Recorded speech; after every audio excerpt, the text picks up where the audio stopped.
잠시 후 1시가 되겠습니다.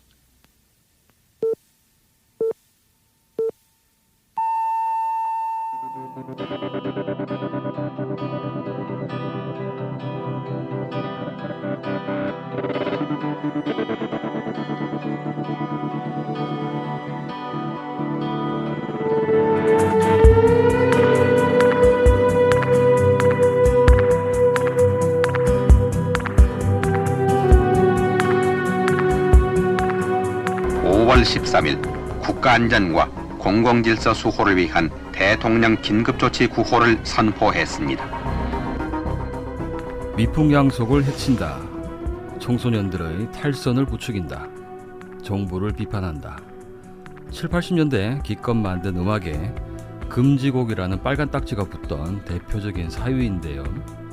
물론 표면적으로는 남북 간의 대치와 군사 독재 같은 정치적 상황이 가장 큰 이유였지만 대중예술에 국가 권력이 개입하던 이 현상의 이면에는 그래 너네 같은 것들은 노래 몇 곡에 휘둘리는 그런 보잘것없는 존재들이니 우리가 계몽해준다는 소위 높으신 분들의 폭력적인 인식이 깔려 있었다고 생각합니다. 하지만 우리 대부분은 그들이 지정한 금지곡을 듣고 탈선을 일으킨 적도 없으며 오히려 어떻게 하면 이 제목과 가사를 보고 그런 생각을 할 수 있을까? 바로 그 곡을 금지곡으로 지정한 분들의 머릿속이 궁금해졌죠. 팝인가요? 오늘이 벌써 4번째 시간인데요. 오늘은 국가가 대중의 들을 권리를 차단하면서 오히려 평소에 관심 없던 사람들까지 그 노래를 찾아 듣게 만들었던 우리 대중문화의 엑스맨, 바로 금지곡에 대한 추억을 나눠볼까 합니다. 아무리 못 듣게 막아도 어차피 들을 사람은 듣고, 그리고 가장 중요한 거 음악이 우리에게 어떤 영향을 주는지는 우리가 알아서 판단합니다. 보헤미안 랩소디를 들었다고 우리가 사람을 죽이진 않는단 말이죠.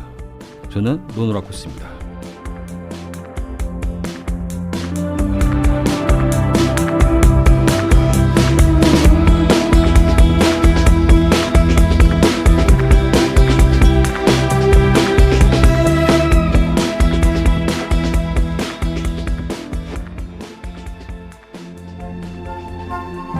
옹기종기 모여 앉은 가족들의 정담, 다정한 이웃과의 세상 사는 이야기, 여기에 따뜻한 한 잔의 커피가 함께합니다. 모든 이들의 작은 행복을 소중히 하는 동서식품. 자, 오늘도 함께 얘기 나눌 동희씨, 상규씨 나오셨고요. 반갑습니다. 반갑습니다. 안녕하세요. 너무 길었어? 네? 좀 길었네. 좀 길다. 할 말이 많으셨나봐. 줄였는데도 이 정도는. 그러시군요. 원래는 김기락이니 이야기로 시작하려고 그랬는데 조금 대본이랑 원래 원고랑 조금 안 맞아서. 네.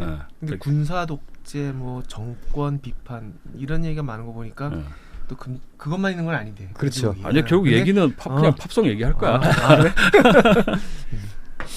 그 금지곡. 금지곡 하면 딱 제일 먼저 떠오르는 곡이 뭐셨어요? 금지곡 하면 딱 떠오르는 게 김민기 씨 전 앨범. 엄청 비쌌거든. 그래서 뭐 쳐다도 못 보고 중고등학교 때 그거 한 잔 딱 갖다 놓고 우리 학교 앞 레코드집에서 계속 테이프를 떴다가 10,000원씩 팔고 있었다. 형은 뭐셨어요? 금지곡 하면 딱 떠오르는. 금지고 나는 데프레퍼드 Pour Some Sugar. 그 금지곡이야? 그게 그러니까 타이틀곡인데. 이따가 이 얘기 진짜 많이 할 것 같은데. 근데 라이센스 나왔지 그거. 근데 그 곡이 없어. 곡이 빠져 있잖아요. 지워야지 타이틀곡을. 두 곡이 빠져 있거든. 아니 심지어 레드 칠리 페퍼스 제가 진짜 좋아하는 레드 칠리 페퍼스의 앨범 제목이 블러드 슈거 섹스 매직이에요. 벌써 앨범 타이틀부터 이거는 심기를 건드렸어. 그러니까. 거기 열 몇 곡 있는데 거의 절반을 난도질을 당하거든요. 그리고 앨범을 샀는데 휑해. 이런 노래도 되게 많았고. 그러니까 되게 궁금한 게 그 당시에 이제 국내 음반사에 그 마케팅 담당하시던 분들이 그때 상황이 어땠는지 되게 들어보고 싶은 거야. 왜냐하면 전화 같은 거 굉장히 많이 왔을 거거든. 그러니까요. 샀는데 왜 그 곡이 없냐고. 타이틀곡이 없냐고. 왜냐면 AFK 같은 거 틀어보면은 그 노래만 나오는데 그거는 우리는 들을 수가 없어. 살 수도 없고. 그게 진짜 제일 웃겼던 것 같아. 물론 이제 사실 그 이전에 원조로 보면은 아까 형 잠깐 말씀하셨던 긴기라긴이랄지 일본 노래는 아예 원래 안 일본 하고 노래라서 안 그러니까. 되는 거지. 심지어 긴기라긴이는 그때 일본 말이 긴기라긴이가 무슨 뜻인지 모르잖아요. 아무도 모르지. 친구들이. 근데 이제 노래를 들어보면 계속 일본 말로 뭐 하다가 중간에 I got you baby, I need you baby, I want you baby 뭐 이렇게 나온다. 여기는 이제 알아듣잖아. 그래가지고 야 이거 나는 너의 애를 갖고 싶다 이런 얘기를 하더라. 이것 때문에 외설로 이게 금지곡이 된 거야. 아가추 베이비가. 예, 이제 이런 또 설들이 돌았어. 그래서 수준이 그런 정도였지 우리가. 그러니까 그때 그게 이제 테이프 길거리에서 테이프를 사야만이 긴기라긴이를 들을 수 그렇죠. 있는데. 불법 테이프. 그러니까 아마 한 84년? 그러니까 이제 처음에 봄소풍을 갔는데 어떤 애가 이제 붐박스를 들고 왔는데 들고 와야지. 걔가 그걸 트는데 이제 나 처음 들은 거지. 이게 뭐야? 그랬더니 걔가 이제 야, 긴기라긴이다. 들으는 봤나? 금지곡이다. 그러니까 그때부터 이제 막 눈이 동그래져가지고 이거 사야 된다고. 그러니까 진짜 형이 오프닝도 왔을 때 딱 하신 그 말씀인데 긴기라긴이를 시중에서 들을 수 있었으면 이렇게까지 우리 한 시대를 규정짓지는 못했을 거야. 그러니까 바로 그 다음 주 주말에 이제 시내 나와가지고 그 리어 카페 가가지고 크게도 말 못해. 아저씨 긴기라긴이. 그 아저씨가 이러면서 하나 꺼내주는데 어떻게 생겼는지 그 곡이 있는지도 확인도 못하고 그렇죠. 심장이 벌렁벌렁 무슨 내가 무슨 마약을 샀나 술을 샀나 그래서 그걸 집어넣고 막 집까지 와서 이제 확인해 보니까 긴기라긴이가 들어있고 또 브루라이트 요코하마. 아니 고이비또요가 고이비또요. 그 3대 명곡 아닙니까? 그리고 당시? 이제 B면에는 그때 이제 락웰이 이제 나이프? 그렇지 나이프인데 이제 나이프는 금지곡 아니잖아. 이게 히트곡 모음이지 히트곡 금지곡 모음이지. 모음이 아니고 금지곡 모음도 있었어. 금지곡 모음도 있었어. 근데 이제 KNIF이니까 네. 그 이제 뒤에 또 한글로 다 돼 있잖아. 그래서 록웰의 큰이프 이렇게 큰이프. 한글로. 큰이 패 아니게 다행이가. 아무튼 저도 고등학교, 중고등학교 때 긴기라긴이가 우리나라에서는 한 10년 정도 먹었던 것 같아요. 지금 그 금지곡 아까 처음에 얘기한 것처럼 금지곡이지만 누구나 다 들었던 그거는 사실 어느 시대부터 그렇게 됐냐면 길거리에서 그 B자 테이프를 팔기 시작하면서 금지곡이 풀려버렸어. 그러니까 형이 긴기라긴이를 사셨던 그 리어카가 이미 불법인데. 이미 불법인데 그 중에 불법 불법 더 오브 불법. 불법. 그 전에도 긴기라긴이 소문이 있었는데 길거리에 테이프가 없을 때는 그렇죠. 정말 못 들었어. 그렇죠. 그렇지. 이거는 이제 쭉 이게 소문으로만 저런 음악이 있다 이렇게 했던 거고 그 모든 금지곡을 길거리의 테이프들이 심지어 금지곡 모음 테이프 1, 2, 그렇죠. 3, 4 다 있었잖아. 그걸 쫙 풀어서 이제 뭐 아무나 다 들을 수 있는 그런 금지곡을 그렇죠. 만들어 버렸지. 금지곡 우리나라 금지곡들도 보면은 저기 뭐 별들의 고향인가 그 영화에 수록된 곡 중에 중간 나레이션이 노래에 들어가 있는데 나레이션 내용 들어보면은 그때 이제 되게 남자 배우고 여자 배우고 그 연기 톤 자체가 굉장히 좀 느끼하잖아요. 예, 그렇잖아요. 그 여자들은 이렇게 말하고 이런 소리 좀 나고 뭐 오랜만에 누워보는 거 뭐 이런 그래. 얘기 왔다 갔다 하는데 에코 빵빵하게. 중학교 때 이거 듣고 있으면 이것도 이거 야릇한 거예요 이게. 그것도 이제 금지곡이었으니까 들으면서도 그렇지. 예, 뭐 사실 노래 자체는 뭐 내가 좋아하는 스타일이 전혀 아닌데도 금지곡이라는 이유로 더 관심이 가긴 했죠. 우리 그 정도만으로도 이렇게 막 털들이랑 다 섰는데 섰지 그때. 지금은 뭐 지금은 근데 또 아이고 일본을 찬양하는 게 아니고 그 문화와 정치는 별개잖아. 그렇죠. 근데 이걸 듣는다고 우리가 갑자기 외색, 갑자기 이번 추석 때는 성묘 대신에 신사참배나 갈까 뭐 이러진 않잖아. 그 말이 안 되는 거지. 근데 뭐 하여튼 일본어 가사는 다 무조건 다 금지였으니까 일본 문화 일본 자체가 못 안 들어갔죠. 됐었으니까. 그리고 만약 가사에 문제가 있거나 그 뮤지션이 문제가 있으면 아까도 말했듯이 결국 우리가 알아서 그냥 안 듣게 된다고. 그럼 나는 그 2000년대 초반에 그 코넬리우스라고 네. 일본의 걔가 오야마다 케이고인가? 네. 뭐 걔를 너무 좋아해가지고 어. 그러니까 와 나 진짜 나중에 다시 태어나면 저런 애로 태어나고 싶다라고 말할 정도로 진짜 좋아했거든. 근데 걔가 요 앞전에 올림픽 원래 음악 감독 맡았다가 그 예전에 자기가 듣던 그 잡지에 자기가 학교 다닐 때 그 몸이 불편한 친구를 괴롭혔다는 인터뷰를 굉장히 자랑스럽게 남긴 게 들통이 나가지고 그 음악 감독직에서 잘렸어. 그러고서 난 걔 음악 다시는 안 듣지. 듣고 싶지 않고. 학폭범이었고. 학폭. 학폭도 학폭도 좀 질이 너무 안 좋은, 너무 안 좋은. 굉장히 질이 안 좋은. 그리고 그 인터뷰를 마치 자랑하듯이 남겼으니까. 자랑하듯이. 그거는 아직까지도 거기에 대한 죄의식이라는 전혀 없었던 상태. 자연스럽게 이제 개 음악을 안 듣지. 그런 경우들이 형의 금지곡이 됐네. 개인적인 금지고. 굉장히 금지곡. 근데 우리 그 옛날 금지곡 됐던 사유들을 보면은 형 아까 처음 말씀하신 것처럼 뭐 정권 비판이나 뭐 이런 것도 있었지만 약간 노래에서 외색이 느껴진다. 그렇죠. 외색. 그리고 또 뭐지? 가창력 부족. 가창력 저질, 부족. 저질이 창법 저질. 창법이 저질스럽고 창법 저질. 그리고 전인권 가사 전달 부족. 그리고 그것도 저질 아니야. 근데 가사 전달 부족 우리가 알아서 듣든가 말든가 할 텐데 그래서 금지곡이다. 이것도 진짜 웃겼다. 그러니까 심의위원들 기준에는 이게 노래가 집이 안 들린 노래가 노래가 아닌 거지. 아니에요. 제 생각에는 사실 이게 미우면 싫으면 다 싫어진 싫은 거니까 거야. 이유를 찾다 보니까 뭐 이런 게 좀 나왔던 것 같아. 그게 예전에 지금은 없어졌지만 예전에는 그 공연윤리 심의위원회 거기 그게 사전 심의를 그 저기 뭐야 국립극장 있는 건물 거기 네. 있었거든. 나도 예전에 일 때문에 몇 번 가봤는데 그래서 예전에 이제 그 같이 일하던 분이 팝음반 이제 심의를 넣어야 되는데 이게 그 앨범이 뭔지 기억이 안 나. 근데 꼭 발매를 하고 싶은 거라. 네. 근데 이제 가사에 아마 욕이 좀 들어 있었던 모양이지.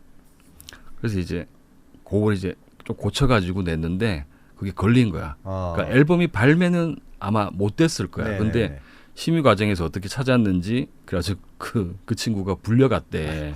그래서 갔다 와서 얘기를 들었더니 가니까 나이 지긋한 교수님처럼 생긴 분들이 이렇게 쭉 앉아 있고 그 앞에 이렇게 앉아가지고 굉장히 오랫동안 훈계를 듣고 왔다는 거야. 근데 말투가 아휴 나라의 앞날이 어찌 되려고.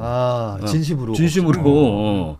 근데 보면 그 맥락을 그러니까 진짜 그 가사를 이게 진짜 무슨 뉘앙스가 있는지를 해석을 하는 것 같지는 않아. 대부분 보면 일단 제목에 눈에 띄는 게 있으면 그건 무조건 나오시고 일단 라이엇, 폭동, 뭐 이런 거 있으면 무조건 아웃이고 뭐 섹스가 들어가면 당연히 아웃이고 그다음에 가사에 킬도 안 되지. 가사에도 쭉 보다가 이제 욕이 있으면 그것 때문에 이제 걷어내는 거지. 그 예전에 넥스트가요. 앨범을 냈는데 또 신해철 하면은 고분고분하지 않은 사람이잖아요. 근데 이제 앨범을 냈어요. 그 중에 노래 중에 코메리칸 블루스라는 노래가 있었어요. 이거 뭐냐면은 자꾸 이제 미국의 어떤 스타일을 따라하면서 자기 만족을 얻는 일부 한국 사람들 참 꼴불견이다. 뭐 이제 이런 얘기예요. 이런 얘기인데 그 노래가 뭐 다른 데는 그냥 다 그냥 뻔한 넥스트 스타일이야. 근데 중간 뒤에 효과음처럼 영어로 Shut the fuck up 이게 지나가요. 근데 그거는 가사에 안 쓸 필요가 없잖아. 그거는 그래서 그냥 나왔어. 근데 처음에 딱 듣고 이것도 되는 거야? 근데 저는 이제 그랬는데 나중에 문제가 안 됐나? 그 문제가 안 됐어요. 이게 타이틀곡도 아니었고 그래서 심의위원회 분들이 뒤에 깔리는 영어는 잘 안 듣는구나. 뭐 그런 생각도 들었었지. 근데 예전에 금지곡 이 사유 중에 아까 그런 것도 있었지만 표절도 있었어요. 표절. 그것도 알아서 자의적 판단하셔갖고 그렇죠. 이건 표절이다. 이건 표절이다 그러면 금지곡이 딱 되는 그럼 거예요. 자기들 원래 관할이 아닌 거잖아 그 문제는. 그렇죠. 표절은 따로 한번 나중에 얘기하죠. 표절 진짜 할 얘기 존나 많다 진짜. 자기 이야기 하려고. 뭐 제가 그때 공부를 좀 했죠. 공부를 많이 했고. 네, 응원하겠습니다. 네, 그리고 또 우리 사실 제가 또 비틀즈 트리뷰 밴드 하잖아요. 비틀즈의 조지 해리슨이라는 사람이 비틀즈 해체하고 난 다음에 마이 스윗 로드라는 노래를 냈는데 이게 이제 조지 해리슨이 비틀즈 내부에서 얼마나 힘이 들었는지 두 기센 형들 사이에서 너무 힘들었던 거야. 나도 천재인데. 그래서 이제 나와서 딱 앨범 내는 게 대박이 났어요. 그래서 비틀즈 해체 이후로 첫 번째로 영국과 미국 동시에 1등을 딱 했는데 이제 그거가 표절 시비에 걸려가지고 한 10년 넘게 이제 끌었다가 완전 폭삭 그냥 가잖아요. 그걸 보면서도 그때 처음 나왔던 게 이제 표절은 네가 그 원곡을 몰랐더라도 이 사례가 그렇게 생기는 거고 그리고 네가 그 노래로 벌어들인 돈만 주는 게 아니라 이제 징벌적 뭐 이런 거가 이제 들어가가지고 엄청난 돈을 이제 토해내야 된다. 이게 이제 그 영미권에서 판결이 났어? 판결이 그렇게 났어요. 영미권에 그렇게 판결이 났는데 이게 우리나라에서는 금지곡으로 하거나 혹은 그 이후에도 한국에서는 한국 작가끼리의 어떤 표절은 재판부에서 꺼려요. 걸 내가 선례를 남기기 되게 꺼리더라고. 우리나라 대표적인 금지곡으로 다 알고 있고 사실 그 리어커에서 안 사들어도 제일 많이 아는 금지곡은 아침 이슬일 거잖아. 아마도 아침 이슬은 뭐 하여튼 대부분이 그 멜로디나 가사는 대충 알고 있고 양희은이 불렀으니까 김민기의 노래로 아는 사람보다 양희은 그렇죠. 양희은 노래를 많이 알죠. 그걸로 기억을 다 하고 있을 거고 그래서 그게 다 금지곡이었고 그래서 뭐 80년대 대학 시기 때 항상 불렀던 노래고 그렇죠. 그래서 그건 뭐 길거리에서 팔리지 않더라도 그건 다 알고 있었던 노래인데 이게 이제 전체적으로 그 군사정권 끝나고 87년인가 88년도에 이제 대거 금지곡을 해금을 시켜주잖아. 그래서 그게 쫙 풀리면서 이 내 기억에 하여튼 뭐 지상파 방송국들이 무슨 금지곡 특선 이렇게 했던 건 아닌데 음악 방송에는 어디선가 그 아침 이슬 이런 게 슬금슬금 나오기 시작한 거야. 그렇죠. 그런데 그거를 지상파에서 들었을 때 느낌이 굉장히 세서 이제 정말 금지곡이 풀렸고 이게 이제 방송에서 나올 수 있구나 이게. 그때 아주 기분이 묘했지 그게. 그죠. 아침 이슬이라는 곡 사실 상징이잖아요. 상징인데 전 맨 처음 그 노래를 들었을 때 느낌이 노래가 너무 예쁜 거예요. 그냥 예쁘고 또 양희은의 목소리가 부르잖아요. 김민기 씨가 불렀으면 조금 우울했을 수 있는데 너무 예쁜 노래인데 중간에 딱 걸리는 게 태양은 묘지 위에 묘지라는 말이 딱 나오니까 거기서 딱 걸린 거예요. 어린 내 그 입장에서. 왜냐면 그러고 보니까 가사에 그걸 본 적이 없거든요. 묘지라니. 메탈 같은 데 쓰지. 그렇지. 메탈은 뭐 저스티스 앨범 보면 공동 묘지를 하지만 우리나라에서는 묘지라는 이런 단어나 이미지를 본 적이 없었던 거죠. 그래서 그때 이것 때문에 혹시 나도 금지곡인가? 그 이외에는 뭐가 걸릴 게 없어. 그리고 난 다음에 그 노래 타고 양희은 목소리로 또 깊은 산 노솔길 옆 그 노래 또 이제 두 놈이 싸우다가 한 놈이 죽어서 살이 썩어 들어간 이런 얘기를 해도 되는 건가? 이런 아름다운 목소리로 이것도 금지곡이었나 뭐 그랬겠지 뭐.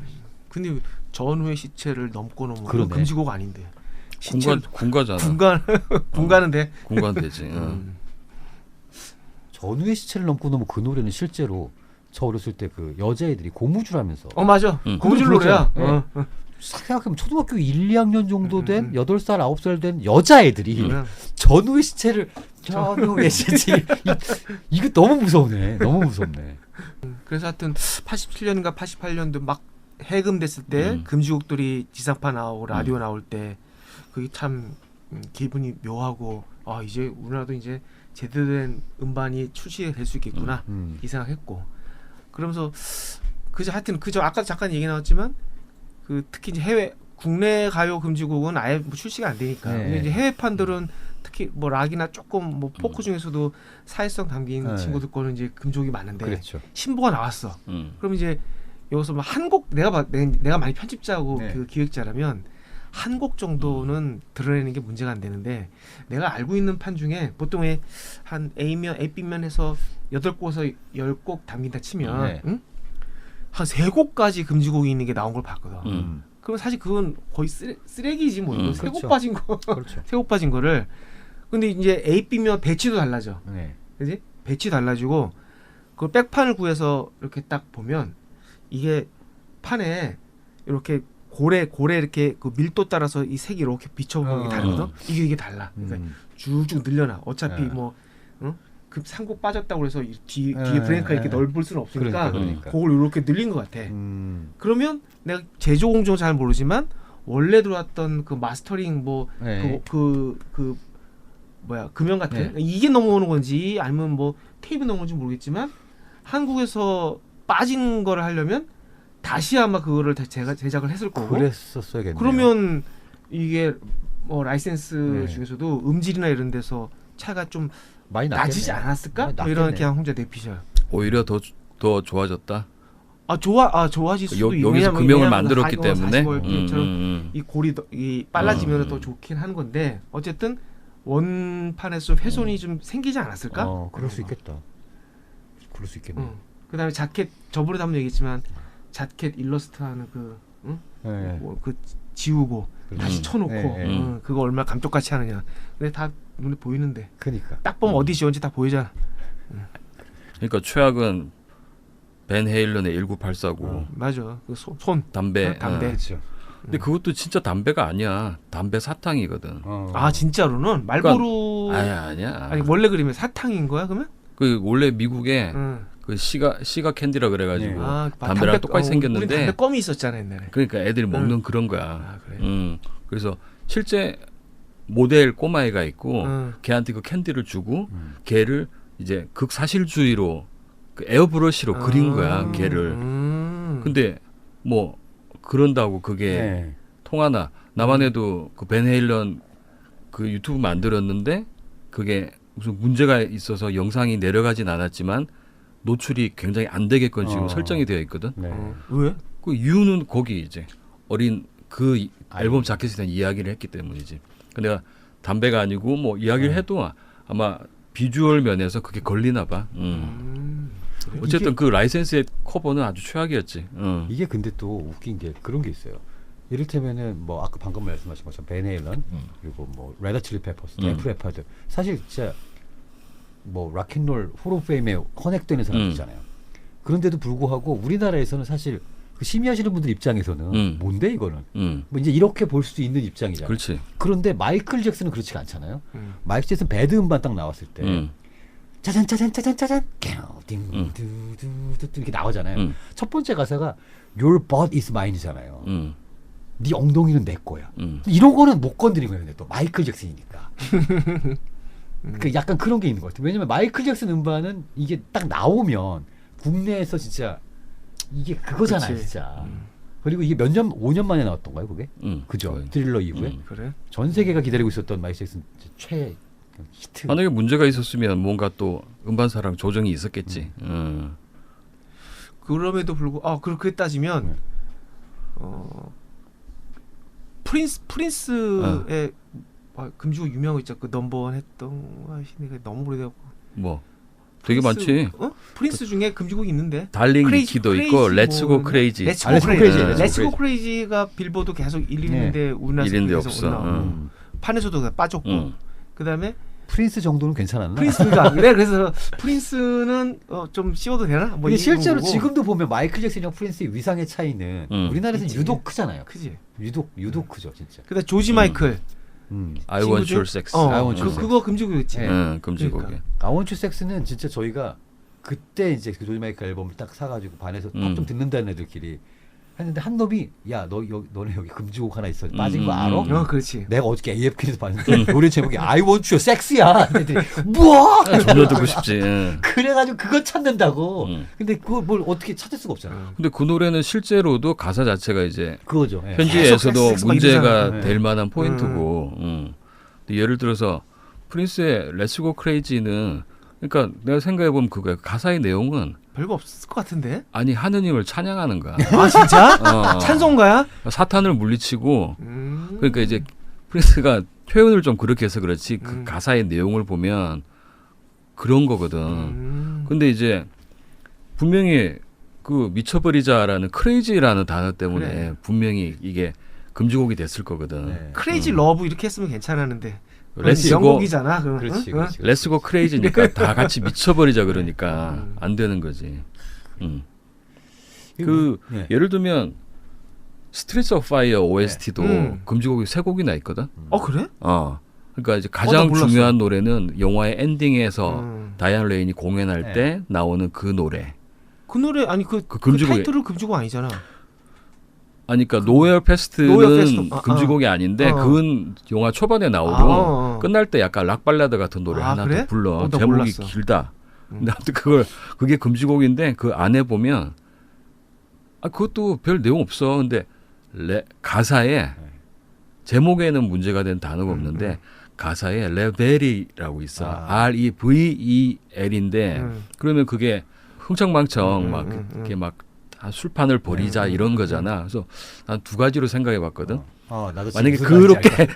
그렇게 해석하면 그래서 봤는데 구글에 보면 이 곡의 가사를 그 V가 아니라 B로 혹동으로 적어놓은 가사도 있고 근데 내가 찾아본 거는 V가 훨씬 많아. 근데 만약에 가사가 잘못 전달됐든지 어떤 여러 가지 이유로 그러니까 흥청망청 술판이라고 해도 이거는 이제 미풍양성을 해치는 거고 만약에 폭동이라고 하면 당연히 또 거절 사유가 되는 거고 그 다음에 그 영화 보면 왜 초반에 어떤 클럽에 들어가면 그 이렇게 어떤 누나가 이렇게 막 섹시하게 춤추는 장면이 있거든. 그 여자가 플래시댄스에서 대역을 한 그래? 댄서인데 거기 이제 그 락앤롤 스타일의 곡이 나와. 원 배드 스터드라고. 근데 거기도 스터드도 욕이 아니고. 근데 가사를 보면 이제 우리 마을에 어디서 아주 멋진 외지 남자가 와가지고 동네 여자들 다 이제 후린다. 이런 건데 그 남자를 묘사하는 가사에 얘가 모자도 안 쓰고 신발도 안 신고 다닌다는 내용이 있어. 위생상의 문제로. 진짜? 아니 그게 아니면 그 노래는 어디 걸릴 게 없어. 신발도 안 신고 다닌단 말이야. 이러면 안 되지. 그러면 안 되지. 왜냐하면 그 우리나라 금지곡 중에 그 영시의 이별 배호 가수의 영시의 이별 몰라. 있는데 그 금지 사유는 영시의 이별하면 통금 위반이니까 금지곡이야. 또 양희은의 이루어질 수 없는 사랑은 사랑이 왜 안 이루어지냐는 거야. 금지곡이니까 완전 자기들 마음대로지. 그래서 아까 처음 말한 Pour Some Sugar on Me도 그것도 해석이 여러 가지가 있잖아. 그냥 단순한 메탈곡이지만 심지어는 뭐 남자가 부르지만 화자는 남자를 유혹하고 싶은 대찬 여성이라는 해석부터 뭐 그냥 유혹하는 힘 뭐 약간 이런 건데 근데 이제 나는 이걸 오히려 몸에다가 설탕을 부으면 이제 두 가지인 거지. 하나는 이제 성적으로 자기가 해봤나? 자기가 심의하는 사람이 자기가 그런 경험이 있어서 제목을 보고 이거 아니면 먹는 걸로 이제 몸에 뿌린다 이래서 그것 때문에 했는지 모르겠지만 황당한 사유로 금지가 된 거지. 내가 봤을 때는 야하다는 이유로 금지곡이 되지 않았을까? 그렇게 따지면은 사실 힙합 곡들은 살아남을 수가 없었을 텐데. 근데 옛날에 발매하고 싶어도 발매 못했지. 수입만 하고. 그러니까 풀섬 슈거미는 저도 데프레퍼도 진짜 좋아했어가지고 그거 앨범을 기다리고 있었는데 아니 뭐 빠진 타이틀곡이 빠져서 나오니까 그리고 나중에 탐 크루즈가 주연했던 그 뭐죠 영화 에이지 오브 락 오브 에이지인가 탐 크루즈가 아무튼 슈퍼스타로 나와가지고 기타 치면서 노래를 하거든요. 근데 그 노래 이제 탐 크루즈의 히트곡들 중에 풀섬 슈거미가 있는 거죠. 그래서 그걸 탁 치면서 노래를 하는데 뭐 어떻게 한 건지 모르지만 그럴듯해요. 기타도 그럴듯하게 치고 그러니까 거기에 쓰일 정도니까 사실 시대를 대표하는 곡이었는데 그런 것도 못 들었고. 그래서 가장 중요한 거는 어쨌든 참으로 황당하다. 그때 맞아. 어리고 젊은 우리들이 봤을 때도 그리고 나는 특히 좀 취향이 이제 그 연주 보컬이나 가사보다 연주를 좀 더 즐겨 듣는 사람이라 가사 같은 거 전혀 신경 안 썼거든. 그래서 그런 생각이 좀 들더라고. 이거 굳이 찾아서 어떤 의미인지 찾아보기 전에 이거 누구 아나 이걸 그런데 뭐 이런저런 영향을 준다고 막았던 거는 굉장히 좀 잘못된 거지. 되게 멍청한 거죠 사실. 그렇게 해가지고 형 말씀하신 것처럼 안 찾아보고 넘어갈 만한 가사를 찾아보게 만들어. 그래, 또 찾아보게 만들어. 뭐 별 뜻 없는데 왜 그러지? 이렇게 되니까. 그러니까 엑스맨인 거지. 그러니까요. 근데 이제 하나 왜 우리가 이제 지난 시간인가 그 우리가 뭐 펑크락 이런 이야기하다가 그러니까 우리나라에 이제 외국의 다양한 장르가 유입이 됐는데 어떤 자체적인 문화 없이 그 떨렁이 이제 최종 생산품만 들어온 면이 있다라는 이야기를 한 적이 있잖아. 특히 국내 이런 음악들이 거세를 당한 역사를 거의 보면 70년대 우리가 80년대잖아. 그리고 우리가 두 번째 시간인가에 과거에 그 한국의 락 음악들을 들었을 때 오히려 굉장히 놀랬다. 그렇죠. 그러니까 풍부한 토양이 있었는데 그게 70년대와 80년대에 금지곡으로 묶이면서 일종의 이제 약간 딸을 당하고 그 공간에 들어온 게 그 장르가 나쁘다는 게 아니라 트로트랑 발라드랑 댄스가 들어왔단 말이야. 그러니까 그 문화가 사라져 버린 거지. 그러니까 단순히 왜 뭐 문화도 제대로 된 자양적인 문화도 없는데 외국 음악이 들어왔다라고 단순히 비난할 게 아니라 그렇게 된 이유에는 이 금지곡이라는 거가 상당한 지분이 있다. 네. 그래서 굉장히 아쉽다는 생각이 들더라고. 그렇죠. 그러니까 그 한 20년 정도 락이라는 음악이 완전히 변방으로 밀려나게끔 네. 만들었던 굉장히 큰 나쁜 역할을 그렇죠, 했으니까. 그렇죠. 그러니까 초창기 그게 아쉬워. 우리나라 대중음악의 어떤 뭐 아버지, 어머니 뻘됐던 분들, 뭐 신중엽부터 시작해서 뭐 조용필 다 거기 그 세대잖아요. 그분들의 베이스는 사실 미군 부대 앞에서 미군들을 위한 공연을 했으니까 지금 현재 미군이 듣고 싶어하는 것들을 했을 텐데 그게 장교 다르고 백인 다르고 그다음에 약간 그 라틴계 다르고 흑인 다르고 하니까 한 밴드가 전장을라 연주를 하면서 사실 굉장히 압축적인 시간 안에 샥 양분을 빨아들여가지고 성장할 기회가 있었거든. 근데 그거를 이제 군인들이 거기서 이제 여러 갈래를 치고 그렇죠. 좀 세분화가 됐으면 좀 많이 다를 수도 있겠지. 그러니까 예전에 그랬던 게 저는 그 옛날 자료들 좀 찾아보다가 윤신혜 씨가 완전 초창기 사이키델릭의 그냥 끝판왕 맞아. 노래 창법부터 진짜 막 가사도 공연이 내가 먼저 말했나 근데 뒤에 연주가 뭐야 이거 우드스탁이야 뭐 이럴 정도였거든. 근데 그게 싹 이제 거세가 되고 예쁘게 포장되는 데만 딱 사실 남잖아요. 공부하자고 노래 부르자. 그렇지. 뭐 나중에 공부합시다. 그리고 이제 거기서 가장 중요한 건 나는 솔직히 이렇게 가창력 좋은 거는 뭐 좋은데 이렇게 막 현미경처럼 뭐 하나 틀리나 안 틀리나 보고 막 피토하듯이 노래하고 이런 거를 늘 좋아하지는 않거든. 근데 이제 약간 노래하는 가수를 현미경처럼 들여다보는 그런 것도 오히려 락 음악이 성장하지 못한. 그렇죠. 왜냐하면 그러니까 전인권 같은 사람이 처음 나왔을 때 우리들은 좋아했지만 어른들은 싫어했죠. 뭐 미친놈이라 그랬지 뭐. 저게 무슨 가수라고. 진짜 우리 엄마 저게 무슨 가수냐고. 우리 엄마 그전 앨범 자켓 보고 너 이런 거 들으면 그러니까 그 문화가 중간에 사라진 거 아니야. 그러니까요. 그래서 보면 내가 예전에 그 동남아 쪽에 이제 그 음악 시장이 어떤지 조금 얘기를 들을 기회가 있었는데 특히 인구도 많고 일단 특히 인도네시아라든지 태국이라든지 락 시장이 그러니까 엄청 큰 거야. 맞아요. 그래서 근데 일단 재밌는 이야기 그 보면 판매량이 아시아 국가별로 뭐 예를 들어 메탈리카나 뭐 콜드플레이 같은 경우 국가별로 판매량을 보면 태국, 인도네시아 이런 데 장난 아니거든. 뭐야? 그러니까 이야기를 하나 해주는데 주로 이제 테이프를 사. 덥잖아. 그리고 테이프가 주로 차 안에 꽂혀 있어. 그러니까 자꾸 늘어난대. 그러니까 한 사람이 앨범을 산 걸 또 사는 거야. 그것도 있는데 그거는 이제 그냥 재미로 하는 사이드 이펙트고. 그러니까 실제로 마켓이 엄청 크니까 내가 옛날에 되게 놀랬던 거야. 왜 얘네들이 락 음악을 이렇게 듣지?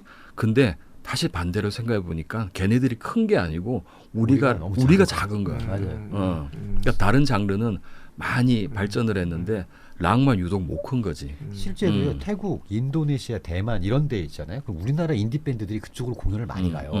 그러면 가보면 거기는 로컬 씬이 다 살아있어요. 그렇지. 그래가지고 왔다 갔다 하면서 우리가 돈을 더 쓰지 않아도 되고 심지어 일본 같은 데는 뭐 말할 것도 없고 거기 음반 팔아가지고 오면은 그냥 돈 벌고 오는 거예요.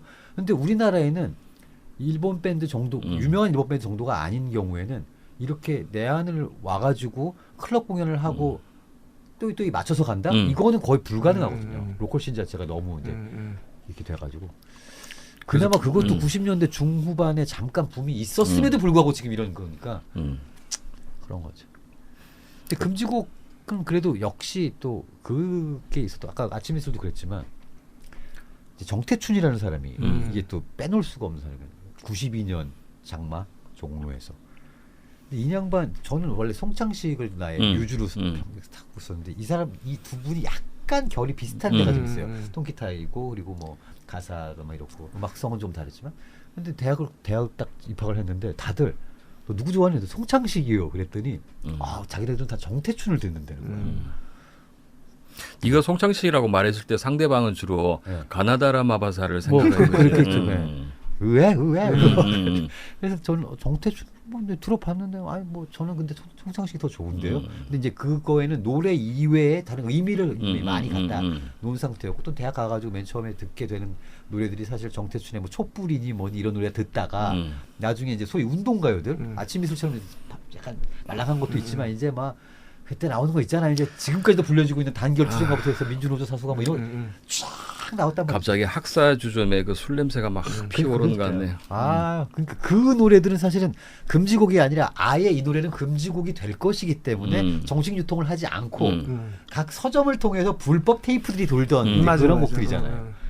그게 나중에 보니까 이제 이렇게 되다 보니까는 그 만드셨던 그때 그분들이 진짜 작곡가들이 공장이었잖아요. 공장. 진짜 1년에 100곡씩 나와. 100곡씩.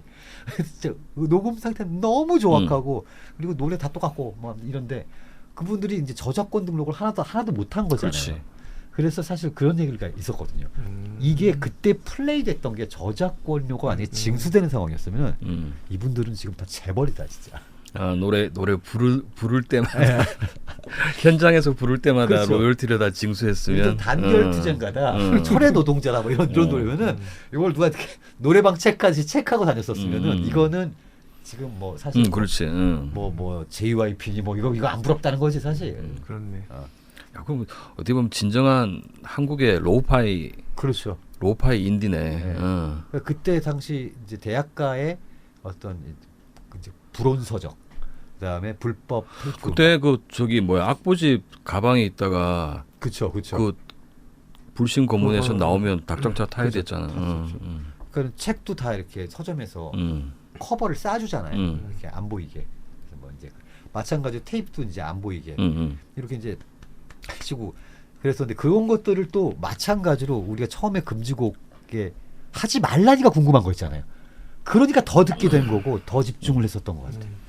근데 또 좋은 노래도 되게 많았어요. 발라드 곡 같은 지금 거. 생각해 보면 가사는 막 처절하지만 막 이런 노래들은 좀 너무 군가풍에 좀 일정 마이너 코드 그럴 수밖에 없지. 이런 거 그때 사람들 심경이 그랬으니까 이해가 되는데 또 되게 예쁜 노래들도 많았어요. 진짜 제목은 생각 안 나는데 되게 예쁜 노래 많았는데 그때. 근데 좀 찾아서 듣고 싶다. 찾아볼까. 그때 그거랑 그 운동가에 모아놓은 노래집 코드랑 가사만 있는 거. 근데 이거 가지고 MT를 가면 밤새 이제 그거 계속 부르면서 짜가자장 짜가자장 짜가자자자자장 자자장 짱짱 해서 노래 부르고 발라드 한 곡도 하고 하나 없어라 슬픈 사랑 노래 뭐 이런 노래도 하고 그리고 이제 뭐 있었던 거잖아요. 또 옆에서 토하고 울고 싸우고 연애하고 뭐 진짜 그 와중에 또 눈물이 나가고 진짜 그때 그 금지됐던 것들이 우리 청춘이었으니까 우리의 이거를 정말 끌어당기고 있었던 거고 그거를 사실은 이제 저기 군인 아저씨들이 잘 몰랐던 거지. 그냥 풀어놨으면은 사실 그렇게까지 우리가 관심을 안 가질 수 있었거든요. 그럼 그랬던 것 같아요. 그래서 저도 얼마 전에 이제 그 대학 때 친구들이랑 선후배들 만나가지고 무슨 얘기를 하다가 그 노래 얘기가 나왔는데 진짜 무서운 게 그때 나왔던 노래를 누가 한 명이 딱 불렀는데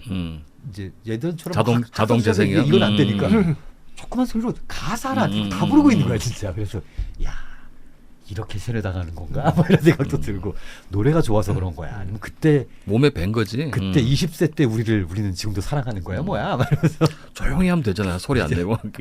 그래서 야 우리 근데 그때 또 신나가지고 야 요 노래책 하나 구해갖고 기타 들고 우리 저기 어디 뭐 그 MT 한번 가자 청량역에서 기차 타고 그랬는데 그러고 이제 10년 동안 못 갔지. 해외 음반도 그 페런털 어드바이스 해가지고 아이고 그 스티커는 이쁘기라도 하지. 우리나라 빨간색에 동그랗게 그 미성년자 구입 금지 존나 안 예뻐. 그거 붙이거든. 근데 애들이 다 그거 사지. 그쵸. 클린 버전 아무도 안 산다고.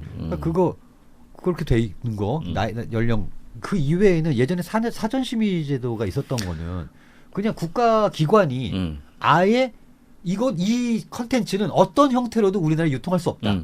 라고 먼저 잡아버리는 거였지만 지금은 없지 그런 거. 그건 철폐가 됐고 사전 심의가 없어진 거지. 96년인가 7년인가? 네. 그때 이제 이제 정태춘 그다음에 또 그 닫힌 교문을 열고 등등의 뭐 영화 우르르 해가지고 결국에 헌법재판소에서 이긴 거니까. 그러니까 지금은 이제 각 그 개별 기관인 방송국에서 우리 방송국에서 못 틀겠다라는 심의가 있는 거지. 나는 이런 곡은 정말 금지하고 싶다. 내가 시민위원이라면. 일단 지금 제목은 생각이 안 나는데 그런 거 저기 북유럽의 이상한 메탈 밴드들 중에 실제로 그 살인을 미화하고 물론 그걸 듣고 영향을 받는 거라고 생각은 안 하지만 그런 건 조금 문제가 있다고 생각하지. 차단해야 된다. 그런 노래 내가 지금 그런 노래 있을 것 같다고 생각했는데 되게 많어. 그 대표적으로 캐니발 콥스 같은 애들 있잖아.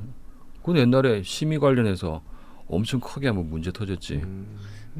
저 기본적으로는 아무튼 우리가 맨 처음에 얘기했던 것처럼 그 대중음악은 대중들이 판단하도록 둬야 한다라는 기조인데 이건 약간 이제 다른 핀트로 나는 우는 발라드들이 대세를 이뤘을 때 소몰이 다 우는 거예요.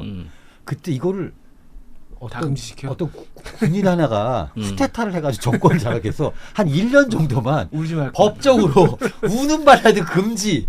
근데 내가 그 생각이 딱 들었던 게 길거리 가고 있으면 다 막 다 우는 거야. 계속 우는 소리만 나와. 그래.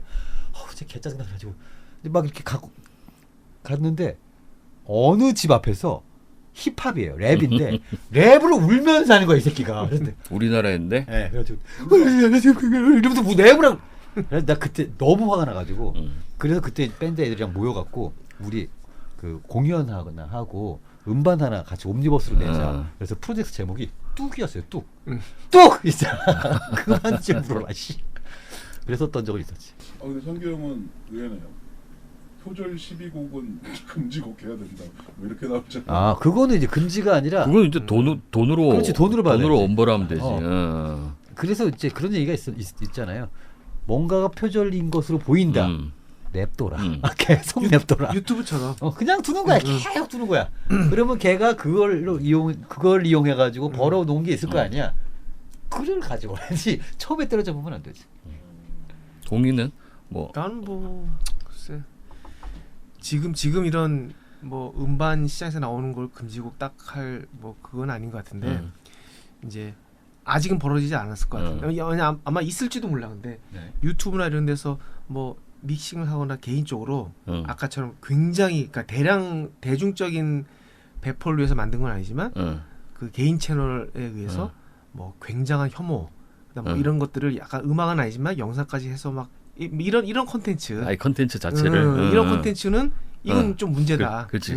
혐오를 자극하는. 근데 이제 지금 이런 뭐 주류에서 나오는 것의 수준에서는 뭐 그런 문제는 전혀 없을 것 같고 아직 통제 안 되는 그런 채널에서 나오는 이상한 콘텐츠가 많지. 있을 거다. 이제 뭐 가짜 뉴스를 가짜 뉴스가 제일 많지. 뭐 요즘 누가 죽었다는 그 가짜 유튜브가 진짜 많아. 썸네일만 봐도 불쾌하더라. 그렇죠.